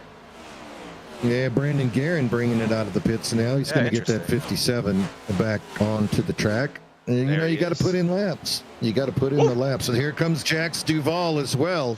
So the 84 is back on the track. We should have a Jax cam on the side of our screen right now, because, oh, man. Oh, I am the cam. And let's see how this thing is running, because he might be the table pretty soon. And it looks like that 84 is at least drivable now, so, oh, boy. We'll have to keep our eye on what Duvall has planned. We know that he's not happy.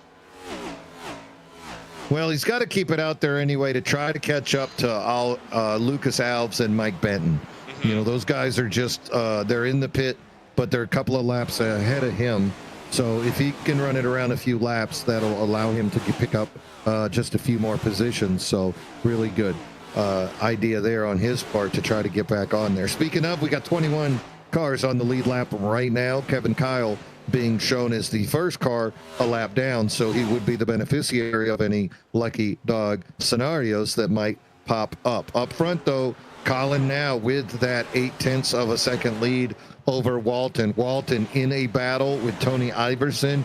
Andrew Bolander riding the rail, starting to close that gap on those fellas. Eric Thornton, Stinson, Owens, Babcock, Casabir, Dalton Geyer. That is your top 10. Really good racing here as we get into an extended run.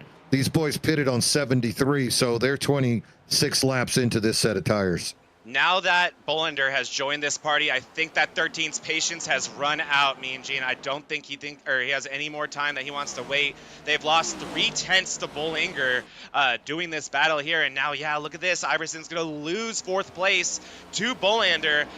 Just kind of a roadblock right there is Walton. I mean, he's not slow by any means, but it looks like that 13 may have a little bit more speed in it right now. But there is enough speed in that 23 to keep those two behind him, and we've seen this happen before with these two, so we'll have to keep our eye on this. But right now, this is exactly what Bollinger wants to see. I mean, I tell you what, if I'm Iverson and I've tried to pass the guy for 4 laps, we're in the middle of the race, and here comes another fast guy, well, you deal with it. You go deal with it, and you burn your tires up. Yeah, and I'll follow you, and I'll watch that happen. Radio's lighting up right now. I can see plenty of chatter waiting to see when these fellas are going to start to bring it in. You might be wondering about Duvall's last lap. Last lap he turned a 29.84. He was the fastest car on the track. 29.84 is only 0.4. Yeah, that's only 0.4 of a second slower than fastest lap, and he's not in the draft. So if you're wondering about the damage to the 84, it is bearable. It is workable. If he could get a caution and get back into the pack, maybe get a couple of lucky dogs, he would be back into this thing with the repairs that his team did. Good work down there by the 84. Yeah, that looked a lot worse than a completely fixable damage, which is what it clearly is. So good for Duvall. He can run some more laps here. He is 20-plus laps down. However, the more that these guys run, that there can be more DNFs. He could absolutely gain some positions just by logging laps out here, and never hurts to get more experience, especially if you have a race car that is healthy now. And look at this. Bolander is able to make it happen. Oh my gosh, what a block by Walton. Walton, that's going to make friends. He's off of the throttle, though, side by side with Iverson. Iverson uses that side draft to take it down under the apron. You can see the 24 of Bolander still trying to ride that rail up top. Him and Iverson are going to touch, bump up uglies just for a minute. Now they're side by side, and it's Sean Walton who's following. And you see it, all Iverson needed was that opportunity to pass Walton, and then he makes quick work of Bolander right there, actually. So Iverson up to second place. That's his best running position all day today. And just like that, me and Gene, it took 103 laps, but we are back to our two main characters of last season. I'll tell you what, go back another set and looky there. It's the same. We're basically in the same scenario. You can see the one of Thornton fading back. Here comes Case of Beer all up on top of it. There's Owens, Stinson up ahead of them. So anytime you start to fade, there's a piranha ready to eat you alive. That group of 6 right there having great battles. I got to give a clap of the hands to Babcock and Geyer. They're keeping with that group to benefit from that draft speed, but they are staying out of that side-by-side activity.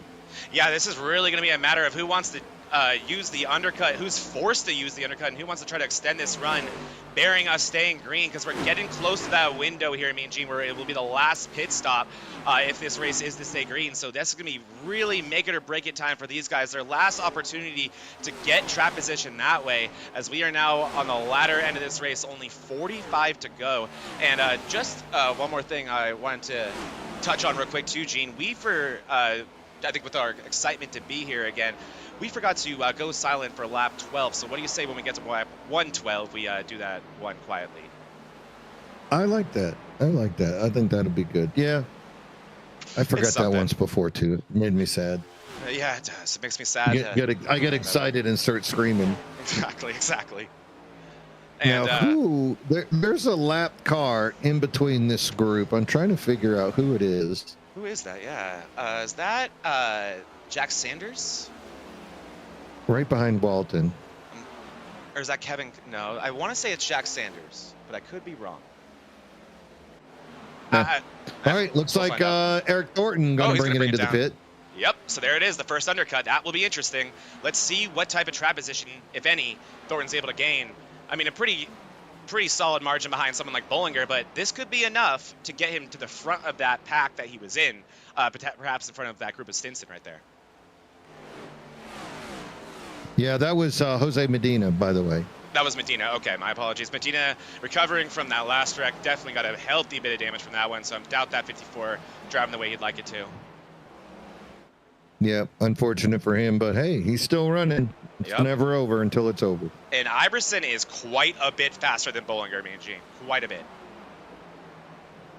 Yeah, Tony, last lap, it looked like they were the same, but the previous lap, Iverson put down a better time, but still 0.8 of a second, slowly clicking up. I mean, this is basically an identical picture of what we watched at that championship race at Kentucky, where Iverson is just fuming, knowing he's got a great car, but he can't close that gap.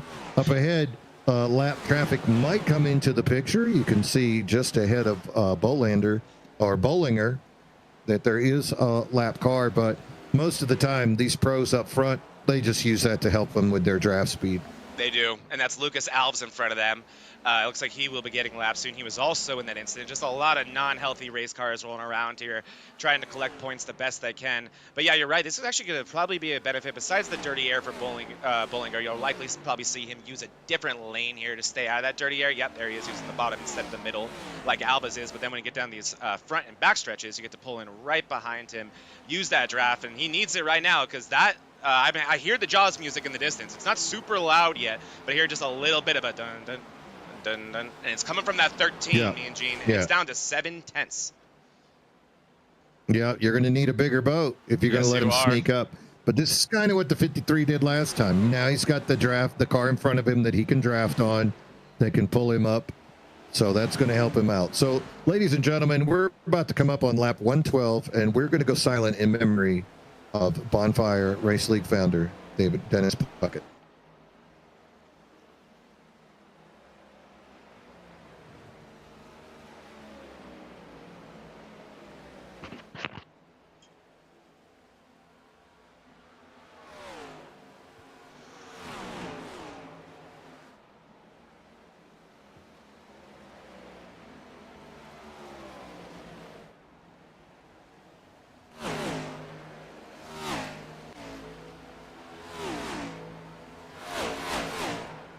Our thoughts and prayers go out to the Puckett family.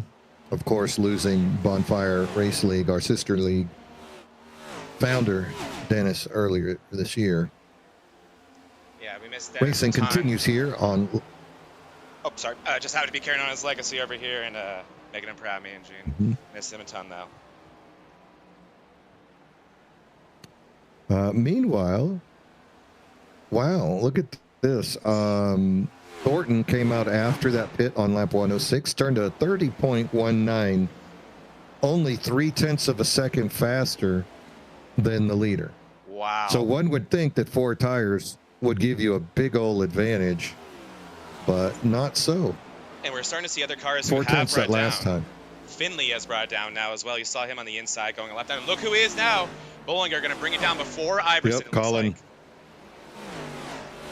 Yep, we're going to go ahead and say, let's try the short pit, see what happens. You can see Sean Walton, David Owens, Robert Babcock, Tyler Clunan, as well in the pits. We're going to see now how much time it'll take for these other cars to follow suit.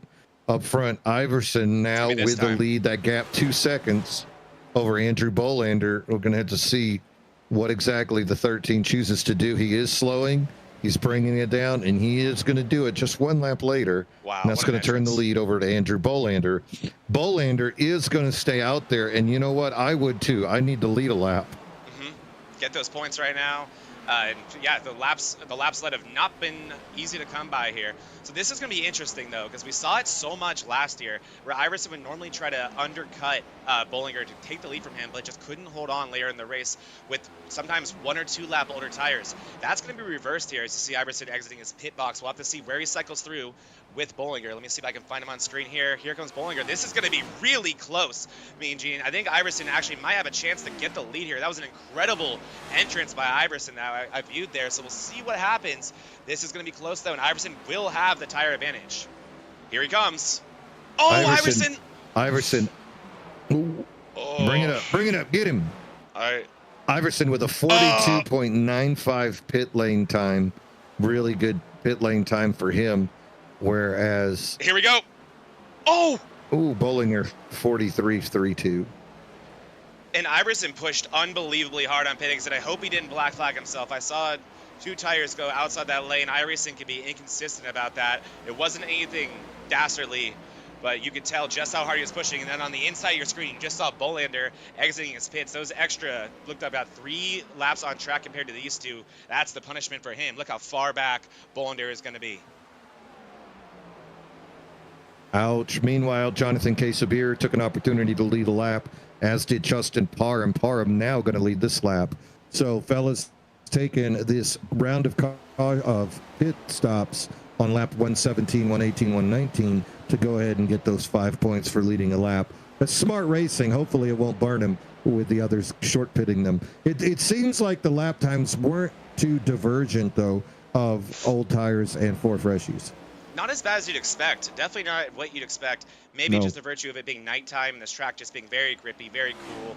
So just a lot of speed available to these guys. But one thing that it does is you see Volpes on the older tires and Thornton on the newer tires does create is just sketchy laps. As you see Volpes trying to use the outside lane, getting a little bit tight and grazing that outside wall, getting himself a little bit of a Charlotte stripe there. So while the speed isn't too drastically different, man, the experience certainly is. And look at this. And here we are. They pitted on lap 73, so that's 46 laps that they've been on those. And you can see now Volpes is really having the breakdown on those tires. Actually ran a 31.04 that last lap, whereas 29.75 by Walton, their 29.66 by Iverson, fastest lap last time. And then when this all cycles through, what's Wow, on he is screen chasing here, him down. he is there, me and Gene. And this is what we think the battle for the win is right here. Iverson and Bollinger. When this all cycles through, it will be this two, and it's 2 seconds back to Sean Walton. So just immaculate execution from the 13 and the 53 to extend their leads and continue controlling this race. Now Iverson, like we talked about with that 1 lap tire advantage, what can he do with it? He has 29 laps to work with here. And we have cycled through. 0.4 of a second faster on his pit lap time as well. So that really gave him that opportunity. You can see Sean Walton currently running third, Eric Thornton in fourth, Andrew Bolander. Really fascinating to see second place down through seventh, all those guys up double digits from their starting position. Iverson up 25, Walton up 13, Thornton up 17, Bolander up 21. Owens up 14, Babcock up 22. So a lot of movement. Now you might be wondering, where's Jordan Fisher? That guy was so fast at the beginning. Fisher is in ninth. He's 8 seconds back. He was 6 seconds back when he went into the pits, but he did have the same pit lap time as Colin Bollinger. So that's another guy showing some veteran ability. It's just whatever hiccup he had in the pits that one time, whether it be extra fuel, or damage even, slowing down the 907 of Fisher, having him in the 9th spot. Yeah, Fisher not really able to make a full recovery yet from that earlier kerfuffle, whatever it was, that caused him to lose all of that time. So still, as Dalton Geyer gets the wall a little bit there, still recovering to have a nice run here, but it's got to hurt when the rookie felt like he definitely had a chance at the win here. He's going to need some cautions to bunch this thing back up, because he will have the speed if that does happen for him, so we'll just have to keep our eye on Fisher as this continues on.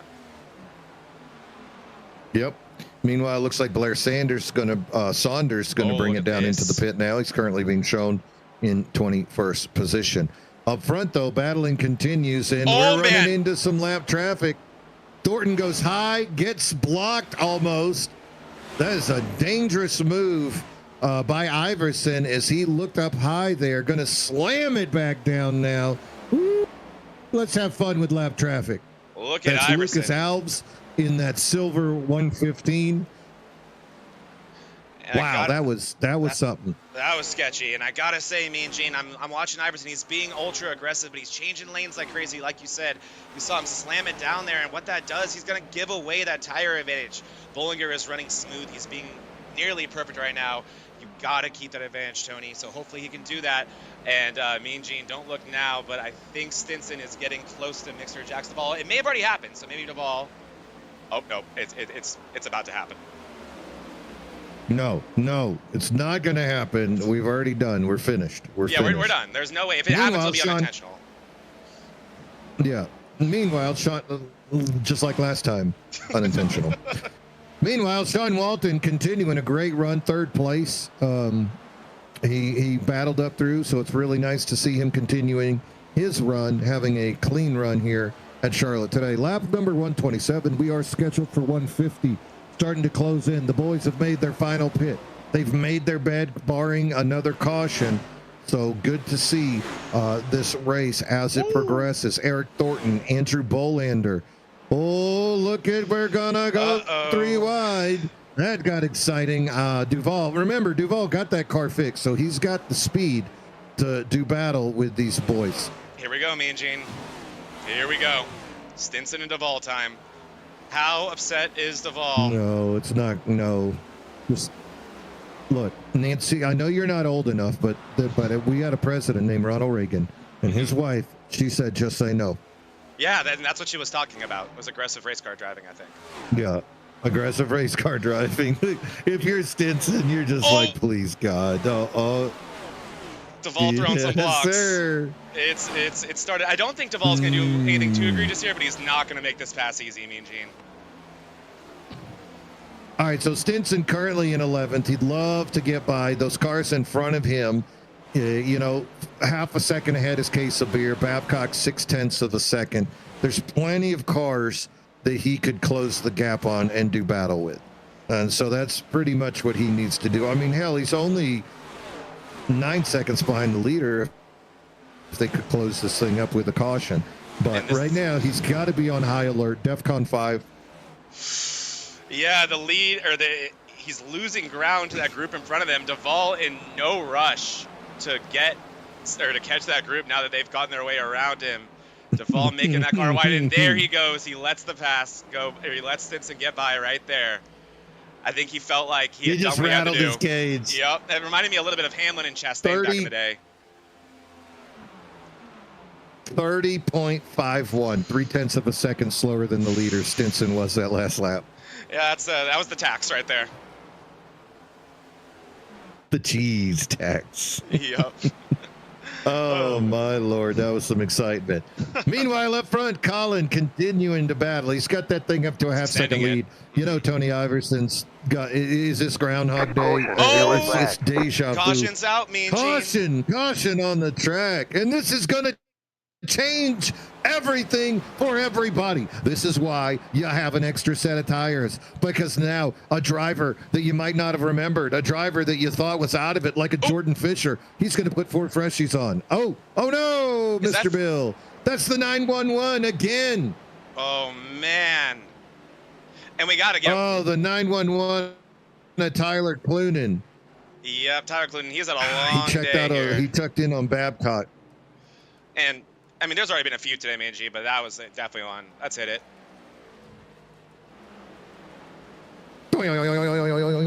One of many T-Bone moments of that race. Oh, T-Bone. This changes everything, though, Mean Gene. I think the move here, if these guys have 4 tires, which I think they do, is to take them. Because, here we go. Tony Iverson had used this stuff up, like I speculated. I do not think he was going to catch Bollinger. I think the race was virtually in that 53's hands. This is a second chance for that 13 car. And I think everybody's got to bring it in. You got to come in. You got to get the new tires.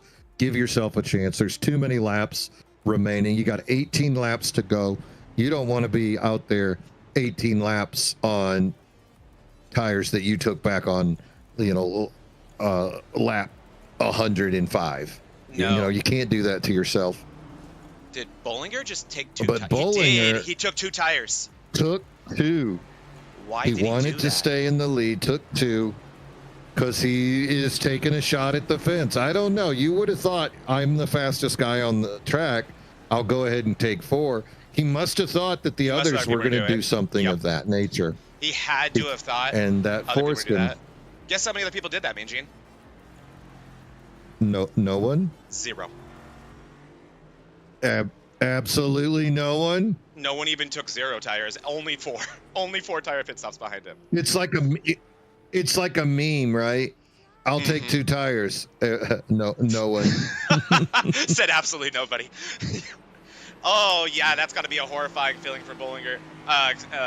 Exiting that pit stall and looking behind him and saying, "Oh, uh-oh."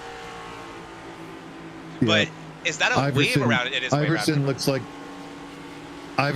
like that guy who's peeking around the tree, rubbing his hands together. Yep. Yes. He is that guy. He's excited. Right now. Sean Walton been fast all day. He's up there. Bolander, both Walton and Bolander have not been shy about going high and seeing what they can do. Eric Thornton, he won a couple of races last year using his front bumper. He ain't shy. Dalton Geyer in 6th, getting accustomed to running in the Cup cars. The Cup cars getting accustomed to him, but he's up in 6th right now in that number 36. David Owens, that guy's won races, Final 4 participant last year. Jordan Fisher back up into 7th. All he needs is a good start and he can show off that speed. I mean, he was cutting through those cars from the back of the field earlier. If he can do a same run, but there's a big difference between cutting through Bolander, Walton, David Owens. That's a much different prospect than cutting through 19th, 20th. No offense to anybody who runs 19th and 20th, because I live there. They don't call me the mediocre man for nothing. And I think those are the two guys too. Owens and Fisher, those are the two I would have thought would take 2 tires. They even elected not to do that. Nope.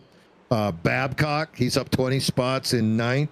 Jonathan Casabir, this guy's been sitting all day long waiting for his opportunity. This could be it. Mandela, oh my word. Jay Stinson, let's see what happens.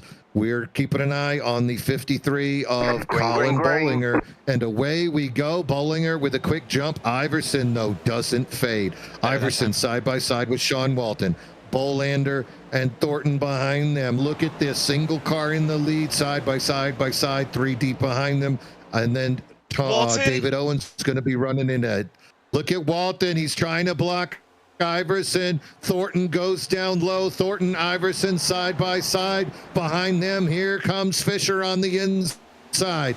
Fisher now with momentum, pulls side by side. It's 3 wide with Thornton, Walton, Fisher. Fisher continues with his momentum. He pushes into second, but he's 0.6 of a second behind. This guy was fast all day long. Now he's back. He's on the apron getting a push from Iverson. Walton, Bolander pushing up high. Thornton, he's in the middle. Now the push, but it's going to be Bollinger. Lap 136.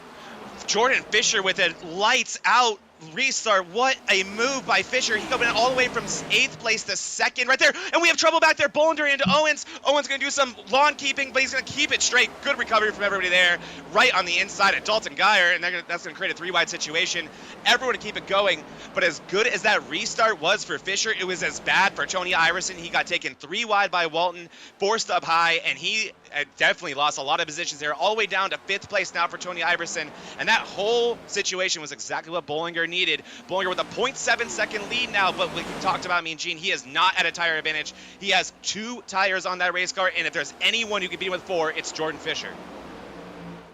Jordan Fisher, this is a hell of a debut for the 907 TI driver, wanting to make an impact. Speaking of impact, Sean Walton. That guy will run high, wide open the whole time. Walton in the stream of Fisher with a shot. Behind them, high side hustler teammates Iverson and Thornton. Weird dynamic of that team, though, as they don't agree to push each other. They just agree we're real fast and we can win a team championship together, as you can see them side by side. Yeah, those two known to race each other very, very hard. That whole team is, as Iverson will complete that pass. He's going to move back into 4th, but he only has 12 laps here. You see Fisher, he has not made any ground up on Bollinger yet. It's still at 0.7 of a second. Bollinger, even with 2 tires, putting down some really, really fast laps right now, doing what he has to do. You see Owens using that outside lane. They try to recover as Thornton hits the wall right in front of them. So everyone using their favorite lane here, taking whatever they can get. Only 11 laps to go in this race. Owens already using that high line, trying to find the speed. 3 wide with Geyer and Thornton, and he shoots right around. He got the BOGO pass right there. David Owens finds himself up 15 spots now into the 5th position, but it's a big gap between him and Tony Iverson. That's 0.7 of a second before he's going to catch back up to Iverson. Iverson 0.2 of a second behind Walton, 0.2 of a second behind Fisher, and it's your leader, Colin Bollinger, 0.7 of a second. He's going to grow it out to 8. If those 3 fellas want to catch him, they just got to agree to play chase. They do. They got to use that draft advantage they have right now. Excuse me. And then the clean air through these corners. But man, it's incredible what Bollinger is doing with that clean air right now. When there is a faster lap from Fisher, it's not anything meaningful. It was about 1,000ths a couple laps ago. That last lap, pretty equal. Fisher actually slower than Bollinger that last time around. So Bollinger doing everything he has to do. Single digit amount of laps left, only 9 to go, and it's been a dominant one for Bollinger. All he has to do is close this one out. Colin Bollinger, he did the two-tire strategy to ensure he would be in the lead. No one else did that back on lap 132 just 10 laps ago. Right now, we're looking at 8 laps remaining. Colin Bollinger pushing that lead over Fisher now to 0.8 of a second. The second, third, and fourth place cars all together trying to catch him, but it just doesn't seem to be in the future for them. Instead, they're choosing to battle each other. Fisher holding the lead. It's Walton and Iverson side by side, still battling. Gonna let Fisher escape from them a little bit. Yeah, you see Iverson looking to the inside, and you know Iverson not happy with Walton after that restart. Walton did what he had to do. He had to be selfish, and Iverson was just the victim of it. He completes the pass there, not too much fighting, but look at this blocking all the way down the track, and that's going to be a horrible entry for that 13. We'll see if Walton can take advantage of it, as you're going to see the 13 go all the way up the track, and that's what happens when you're forced to enter that low. He had to do it if he wanted to put the block on Walton. At this point, he might recognize, he might understand that he's racing for third place. Little wall touch right there. Oh, yes, that wall still exists. Ooh, Duvall doing things down there under the apron. Going to come out right near Stinson. I'm sure it's going to make Stinson very happy. Yeah, there's, it's just a coincidence. Just a coincidence. Nothing more, nothing less. Meanwhile, good racing a little bit back. You can see Andrew Bolander in the middle of a battle with Jay Stinson. Stinson finally going to get the advantage over that 24. And then behind them, you can see Mandela in the 3 and the 11 of Joe Volpus as well, locked in battle for 9th and 10th place. And then the 84 of Duvall, of course, that car a few laps down. But being repaired, it has the ability to run at speed. Just like last season, me and Look at Thornton, he fell back to 12th. He did. I think he got some damage, I think on the outside wall, and he's been falling back. Same with Bolander. We saw him, that little incident with Owens. I think that's why we're seeing him kind of fall down this running order a little bit. But only 18 cars on the lead lap here, much like last year. Massive field, but such a brutal track, such a long race, and that's what we end up seeing a lot of the time. As we're starting to see some cars, looks like, get lapped as well. But so far, so good for Bollinger. Only 3 to go this time around. That lead continues to swell up. Nothing it looks like the Iverson and Fisher can do right now. 2 tires, 4 tires, doesn't matter. That Busch Light car has just been incredibly quick today. Great series of events. Remember, just 2 seasons ago, the 53 won the Xfinity title on Wednesday. Last season, he won the Monday Night Mayhem title on Monday. Here he is, defending series champion, defending Charlotte race winner, and right now leading again by 1.1 second over newcomer Jordan Fisher and Tony Iverson. Behind them, Walton by himself trying to maintain the lead over Owens. Dalton Geyer, great run in 6th. Stinson and Bolander side by side still have a lot to figure out. Volpus, Mandela, and Duvall. He might be a bunch of laps down, but that's not going to stop him from running you up the track. Behind them, you can see Sabir. Eric Thornton has fallen back into 12th. Must have damage on that car. Lap 149, and here we go. This is lap 150. Colin Bollinger out there in the Toyota, in the lead, taking it through 1 and 2. Fisher on Iverson. This is Iverson's last chance. He's going to bring it down the back stretch. He's in the draft of Fisher. Fisher brings it in hard down on the apron, gives him nowhere to go. Powers through the turn, gonna hold him. Meanwhile, up front, your winner is going to be the 53 of Colin Bollinger. Back-to-back wins going to last season. Back-to-back Charlotte wins going to last season. And here he is again in victory lane. Congratulations to Jordan Fisher. 2nd place, he's on the podium. Late trouble, but he managed to bring it back. Meanwhile, Bullet Meat Missile Duvall in the back misses Stinson by an inch. But he does take out Andrew Bolander. He's not done. Oh, my Lord. Good, there it is. Good times. Anytime you got a problem. And they're out of the car. Stinson's out of the car. Oh, he's taking off his helmet. Don't do it. Don't do it, Jay. Oh, my. Look at Bolander. Andrew coming in. He's like, why did you three put me into your foolishness? It is basically Bowman Gray out here right now, me and Gene. Look at Walton spinning it around. Good job. How about that? What a great race. Colin Bollinger with the win. Jordan Fisher, first race with TI Racing here at Monday Night Mayhem with the second place. Tony Iverson, third. Sean Walton going to finish fourth. High Side Hustler David Owens, fifth. Dalton Geyer going to finish sixth. Andrew Bolander, seventh. And then here's a bunch of Fords. Jay Stinson, 8th. Joe Volpus, 9th. Ricky Mandela, 10th. Great racing here today. Little bit of mayhem, but what else would you expect on a Monday? Exactly. All these guys excited to get this season started, and you can just see how much speed is in this field because 11th place, Jonathan Casabir. We saw him in the top 5 for a lot today, only able to bring it home 11th. Same goes for Thornton. He was so quick today. A little bit of incidents on that last run. He finishes 12th. 13th place could have belonged to Brandon Finley. 14th, Beverly. Great recovery from Bev. We had some earlier incidents from him. He kept it clean for the rest of the race. He's going to finish 14th. 15th, belonging to Jack Sanders. 16th, Michael Mata. Quiet day for Mata today. Same goes for Kevin Kyles. Quiet day for Kyle over in 17th. Robert Babcock ran so well today, but ends up in 18th place for all of his efforts. Rounding out the rest of this field, me and Gene, we got Nick Mazza in 19th, Lucas Alves in 20th, Clunan in 21st, Sanders 22nd, Benton 23rd, Parham 24th, and here's basically where we get to the used car lot.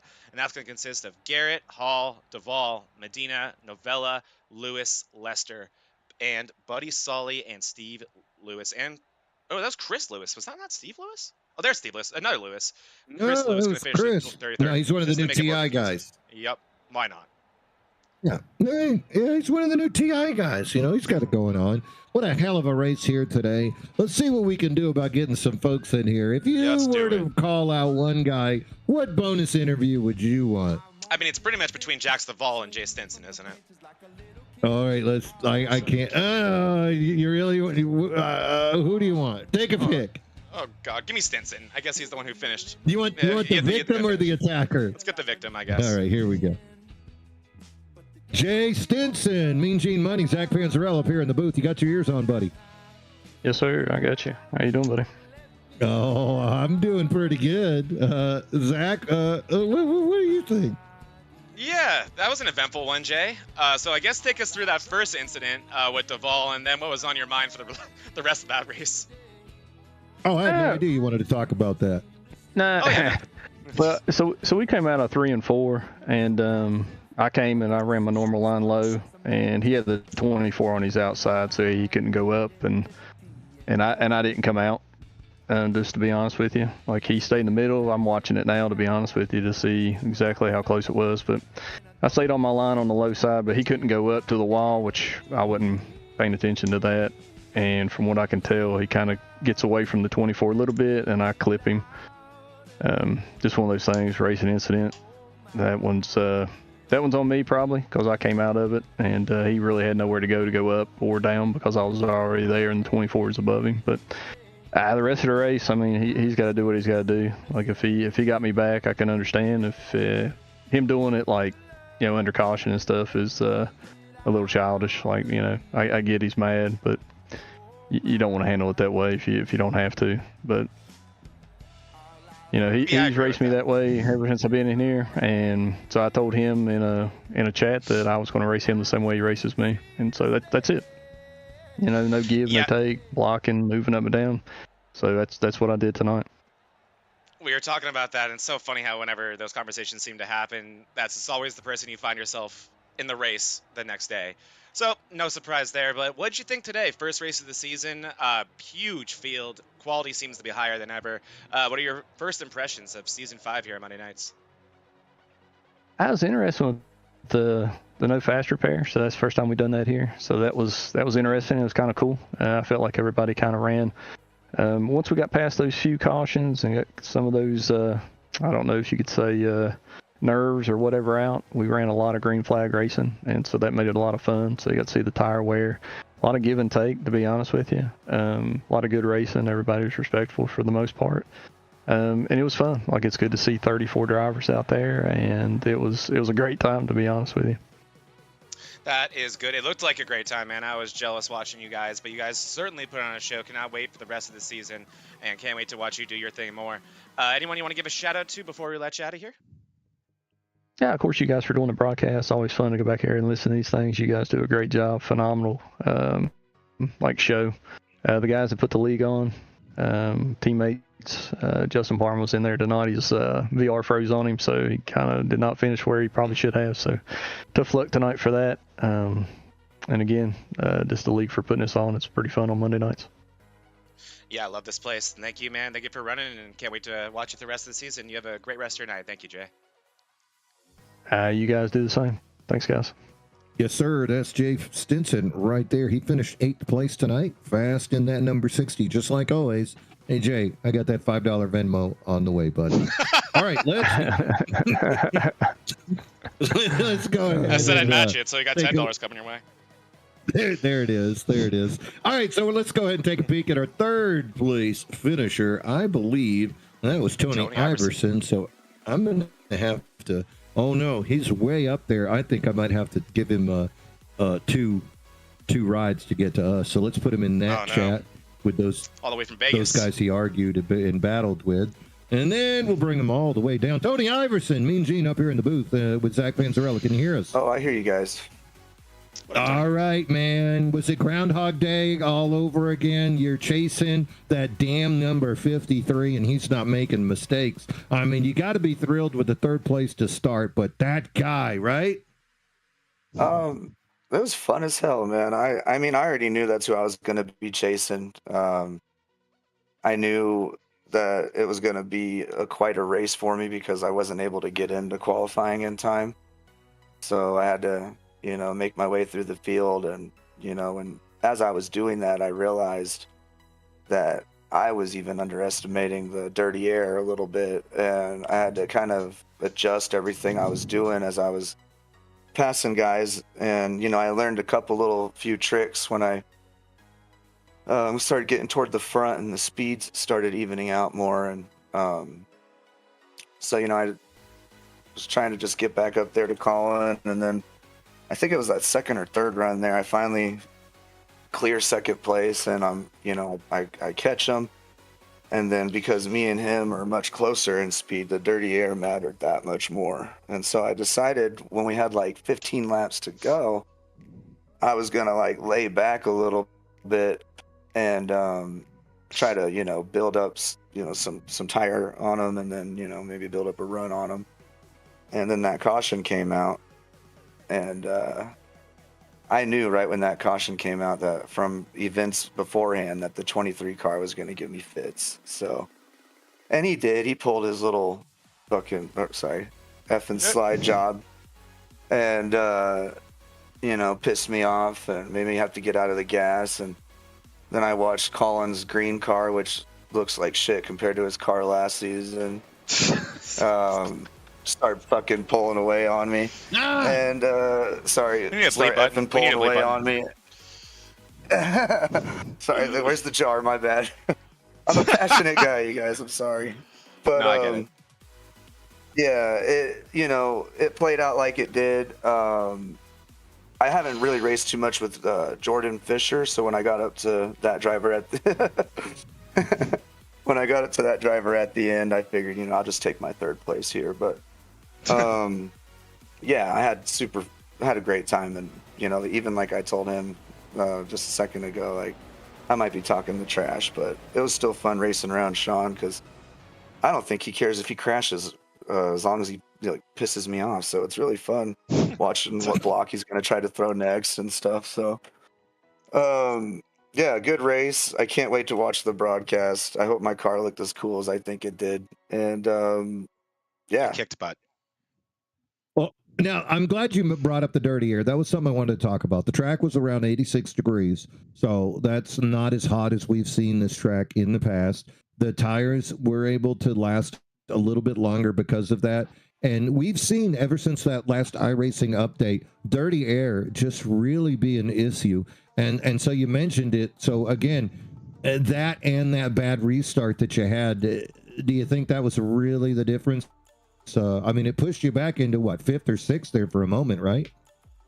Yeah, I feel like I could run anybody down, and I felt like with a lap or two I could pass anybody until I started getting to those top 3 and 4 cars, and then a pass turns into like a multi-lap endeavor. And I mean, it's just like what we see on Sundays. You know, you can't run behind somebody, and if they're in the preferred line, then you got to really make something happen in the unpreferred line. And so, you know, I was trying a couple little things to get a run on Colin when we had like 18, 19 to go, and they were not working because he was much closer in speed to me than the guys that I had passed with similar strategies. So yeah, the dirty air was, I mean, we did a exhibition race at, I can't remember where, Kentucky, I think it was, and that's when I first noticed it. I was like, oh my gosh, this is the championship race, like this, it's gonna have this much dirty air. And then I went and, you know, running around on a couple different tracks, and I realized that that's just what we're gonna get now, you know. And I mean, we saw it even on a short track at Iowa in real life. Like that's literally what it felt like tonight. I don't want to like say anything that makes me sound like a dick, but I think I was probably the fastest. Damn it! I didn't think I was cussing. that wasn't as bad, Tony. But yeah, I felt fast, and I felt like, you know, with a little less dirty air, I could have made a little more noise. But I'm still happy with the result. Congratulations to Colin, and yeah. Yeah, it was a great race. Very exciting to watch the restarts. You, David Owens, your teammate, using that high line periodically to get around people, and then also making use of the apron, especially at the end of a longer tire run to hold that speed. Just really exciting to watch. Anybody want to give a shout out to here today, Tony? You know, I'm going to give a shout out to all my hustlers, and I hope it was a good show for the first MRL race on VRN. You know, shout out to you guys. I was super happy to learn that, you know, we were keeping everything like it was last year. And yeah, and then a big shout out to the admins of the league and everybody that showed up tonight. Great field size, and just yeah, like I said, I can't wait to watch the broadcast. I love this stuff. Oh yeah, good times. That is Tony Iverson. He finished third here today, up 24 spots from his starting position. Great run today, Tony. Go have a beer, brother. Hell yeah. All right, man. That was a good day for him. You know, he got down there. He got down and dirty for the end. But, you know, the two fastest guys out there, I know he said he was one of the fastest, absolutely. But we're going to chase down one of the fastest. And he's way up there. So I'm going to have to bring him through multiple channels. Here we go. Yeah, this is an adventure. I'm not going to put him. Yeah, I'm not going to put him in there with Duval, though. I'm going to bring him down one more time.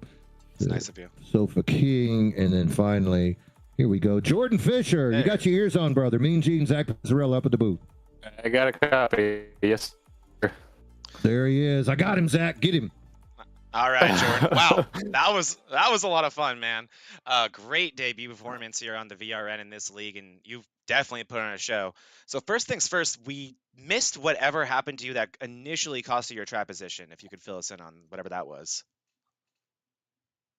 Yeah, so there was a big wreck in corner 1, and I didn't see it coming out of 4 really, and so I started slowing down, and my spotter didn't really give me a heads up of what's going on. So I seen everybody slowing down. I'm just trying to check up and just keep my car alive, and basically smacking the wall on the side there as the caution was coming out gave me 3 minutes and 23 seconds of damage. Oh wow! So it was just a matter of trying to get the car repaired as much as possible. And like, I didn't really think it'd be that bad. I was kind of surprised I got that much repair. So by the end there, before we really had to keep the track position, we got down to about 2 minutes of repair to finish the car. So a little bit frustrating, you know, kicking myself, because I definitely could have been a little bit smarter, just being on the brakes, be more aware what's ahead. So that's a rookie mistake. It happens to the best of us. Yeah, looking at the car now, a little bit of front end damage still there. So take me through that last restart. You make that unbelievable move to move from 7th or 8th to 2nd place, and you have a better tire situation than Bullinger. But we didn't know then, but not an entirely healthy race car. How possible did the wind feel in that moment there? I knew that I had to be really, really aggressive on that last restart, and just for the dirty air aspect, it was all about dirty air with this kind of situation. So being aggressive, staying true to the bottom, and forcing everybody up and pushing their stuff so they're not getting as good of a run on the exit. So just trying to stay down low, and really, that was a big time restart. We really needed that. So the fact that we came away with the P2, considering a damaged car like that, I mean, I'm really, really pleased with the good debut.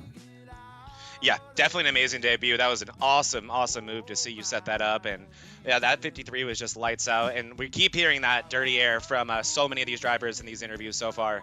We were speculating about that during the race, but yeah, definitely seems like that was a big one. So excited to see you next week. We are heading to, I should have this stuff memorized by now, me and Gene, but we are heading to Kansas next week. So how you feeling about that? I love that racetrack. So how you feeling about next week? I'm honestly loving most of these tracks on the schedule. So, we're just going to try to keep this momentum up, just keep racking solid finishes. I can tell the Collin seems like he's probably one of the faster drivers I'm definitely come across. Yeah, he's definitely in trouble. He's one of the quicker drivers I've ever come across. So it's honestly going to be a lot of fun just chasing him down, just learning from him. Being behind him in today's race was definitely a treasure just to learn from. Definitely one of the faster drivers in MRL, clearly. Yeah, that's the attitude to have. You can't get better unless you get your ass kicked by those guys. And then before you know it, you'll be being the one doing the kicking. So amazing job, dude. Super excited to have you in this league. It's going to be a blast watching you be one of our top drivers as the season goes on. Welcome to the MRL Monday Nights. Anyone you want to give a shout out to before we let you out of here? Yeah, I want to thank the Walter Burrell Ford company rocking this awesome Walter Burrell Ford Mustang. It's just looking sharp out there. And I want to thank Chris Lewis for giving me this ride in at this MRL league. I want to thank HBR Racing. I want to thank AG Motorsports, Hardy Designs, broadcast, everybody. It was just a really good run and really good supportive. We've been running a lot of practice laps this week trying to prepare, and that's going to continue from week to week. Practice makes perfect. Yep, couldn't agree more. Love this dude's attitude, me and Gene. That's exactly how I am. Excited to have you, Jordan. Great job today, man. Appreciate it. Thanks, guys. Oh, yeah. I'll tell you what, that's the kind of guys you like showing up in the league. I mean, exactly. Perfect mentality. Can't wait to see us the battle. Yeah, nothing but respect for the other guy. If I'm, I can't be that guy. I'm over here calling you a butthead, and I got 19th and you got first, but I still hate you. All right, let's bring him in. Let's get him. I was gonna say, if he wasn't so lights out fast, I'd say it was good for DDIRL, but yeah, he's too good for even that. What a fast driver Fisher is. All right, let's see what we got. Maybe Sunday, so pull him into some cup over there. Exactly. Premier Cup. Ooh, say, hey, Medina, I got a present for you. Exactly. All right, let's pull him up. Love him, hate him. He's the man on top of the pile. Colin Bollinger, you got your ears on. Oh, yes, sir. I'll tell you what, man, your competitor there, Mr. Jordan, had nothing but good things to say about you. How did you like seeing a new guy out there? I mean, it's always fun to have new guys around, He had a lot of speed, so I mean, it was interesting trying to figure out what lines he was running, trying to dirty him up. I mean, I think you guys probably heard it from everybody, but the dirty air was king tonight. So I mean, I was glad to be out there leading majority of the night, and just whoever was behind me, I was giving them I was dirtying them up every corner if I could, and I mean, it worked. We're here talking to you guys at the end of the night in first, so. I'll tell you what, man, you won the championship last year. You won Charlotte last year. Just continuing the winning ways. It has to feel good out there to be on top. That last restart, actually, I want to say it was the third restart. You waited till very, very, very late in the Geico restart zone to go, causing that whole outside lane to back up. Was that on purpose? Were you watching Fisher as he was getting a little bit too close? Do you remember the start I'm talking? Yeah, I think I know what you're talking about. He showed his hand a little too early. I saw him kind of leaning back off of four, and he started picking up the pace and rolling a little early, and if I see that, I'm gonna take advantage of it. I watched him drive a little ahead of me, and then he let off. And when I see that, I'm going after that. And yeah, no, you're always just trying to give him a different look. Don't stay stagnant and be doing the same thing, because some guys will make that move on you on the outside and take the lead away from you, and that's how you lose races. So it was a brilliant move. Another brilliant thing we saw from you, Fisher, Iverson, and Sean Walton was the pit stop times. The pit lane time and the pit stop times. You 4 guys were just up at the front. No coincidence that you ended up being 4, 5 of the top finishers. But I want to ask you about that strategy to take the 2 tires there at the end. Did you trust that the dirty air was enough on 2 tires, or were you thinking other people might try 2 tires on you? I was kind of thinking some people would take 2, but I was feeling a little tight, so you only take the rights, maybe get a little looser, the car get a little looser, and yeah, I mean, I figured the dirty air I was doing it all night. I did it for 135 laps at that point. I figured even on 2, I could do it for another 15 or 16, whatever it was. And I mean, honestly, the car, I think I ran my fastest lap of the race with the 2 tires on. So I mean, it didn't feel any different. It honestly felt better. So. Well, it looked quite amazing there at the end. 53, Colin Bollinger winning again. First win of the season. Guarantees his place in the playoffs as long as you meet the minimum of races on the season. So feels good to get that off your back and go ahead and begin the count. Let's start marking it on a chalkboard, Zach. See how many wins that 53 can mark up this week. Going into Kansas next week. You love that track, don't you?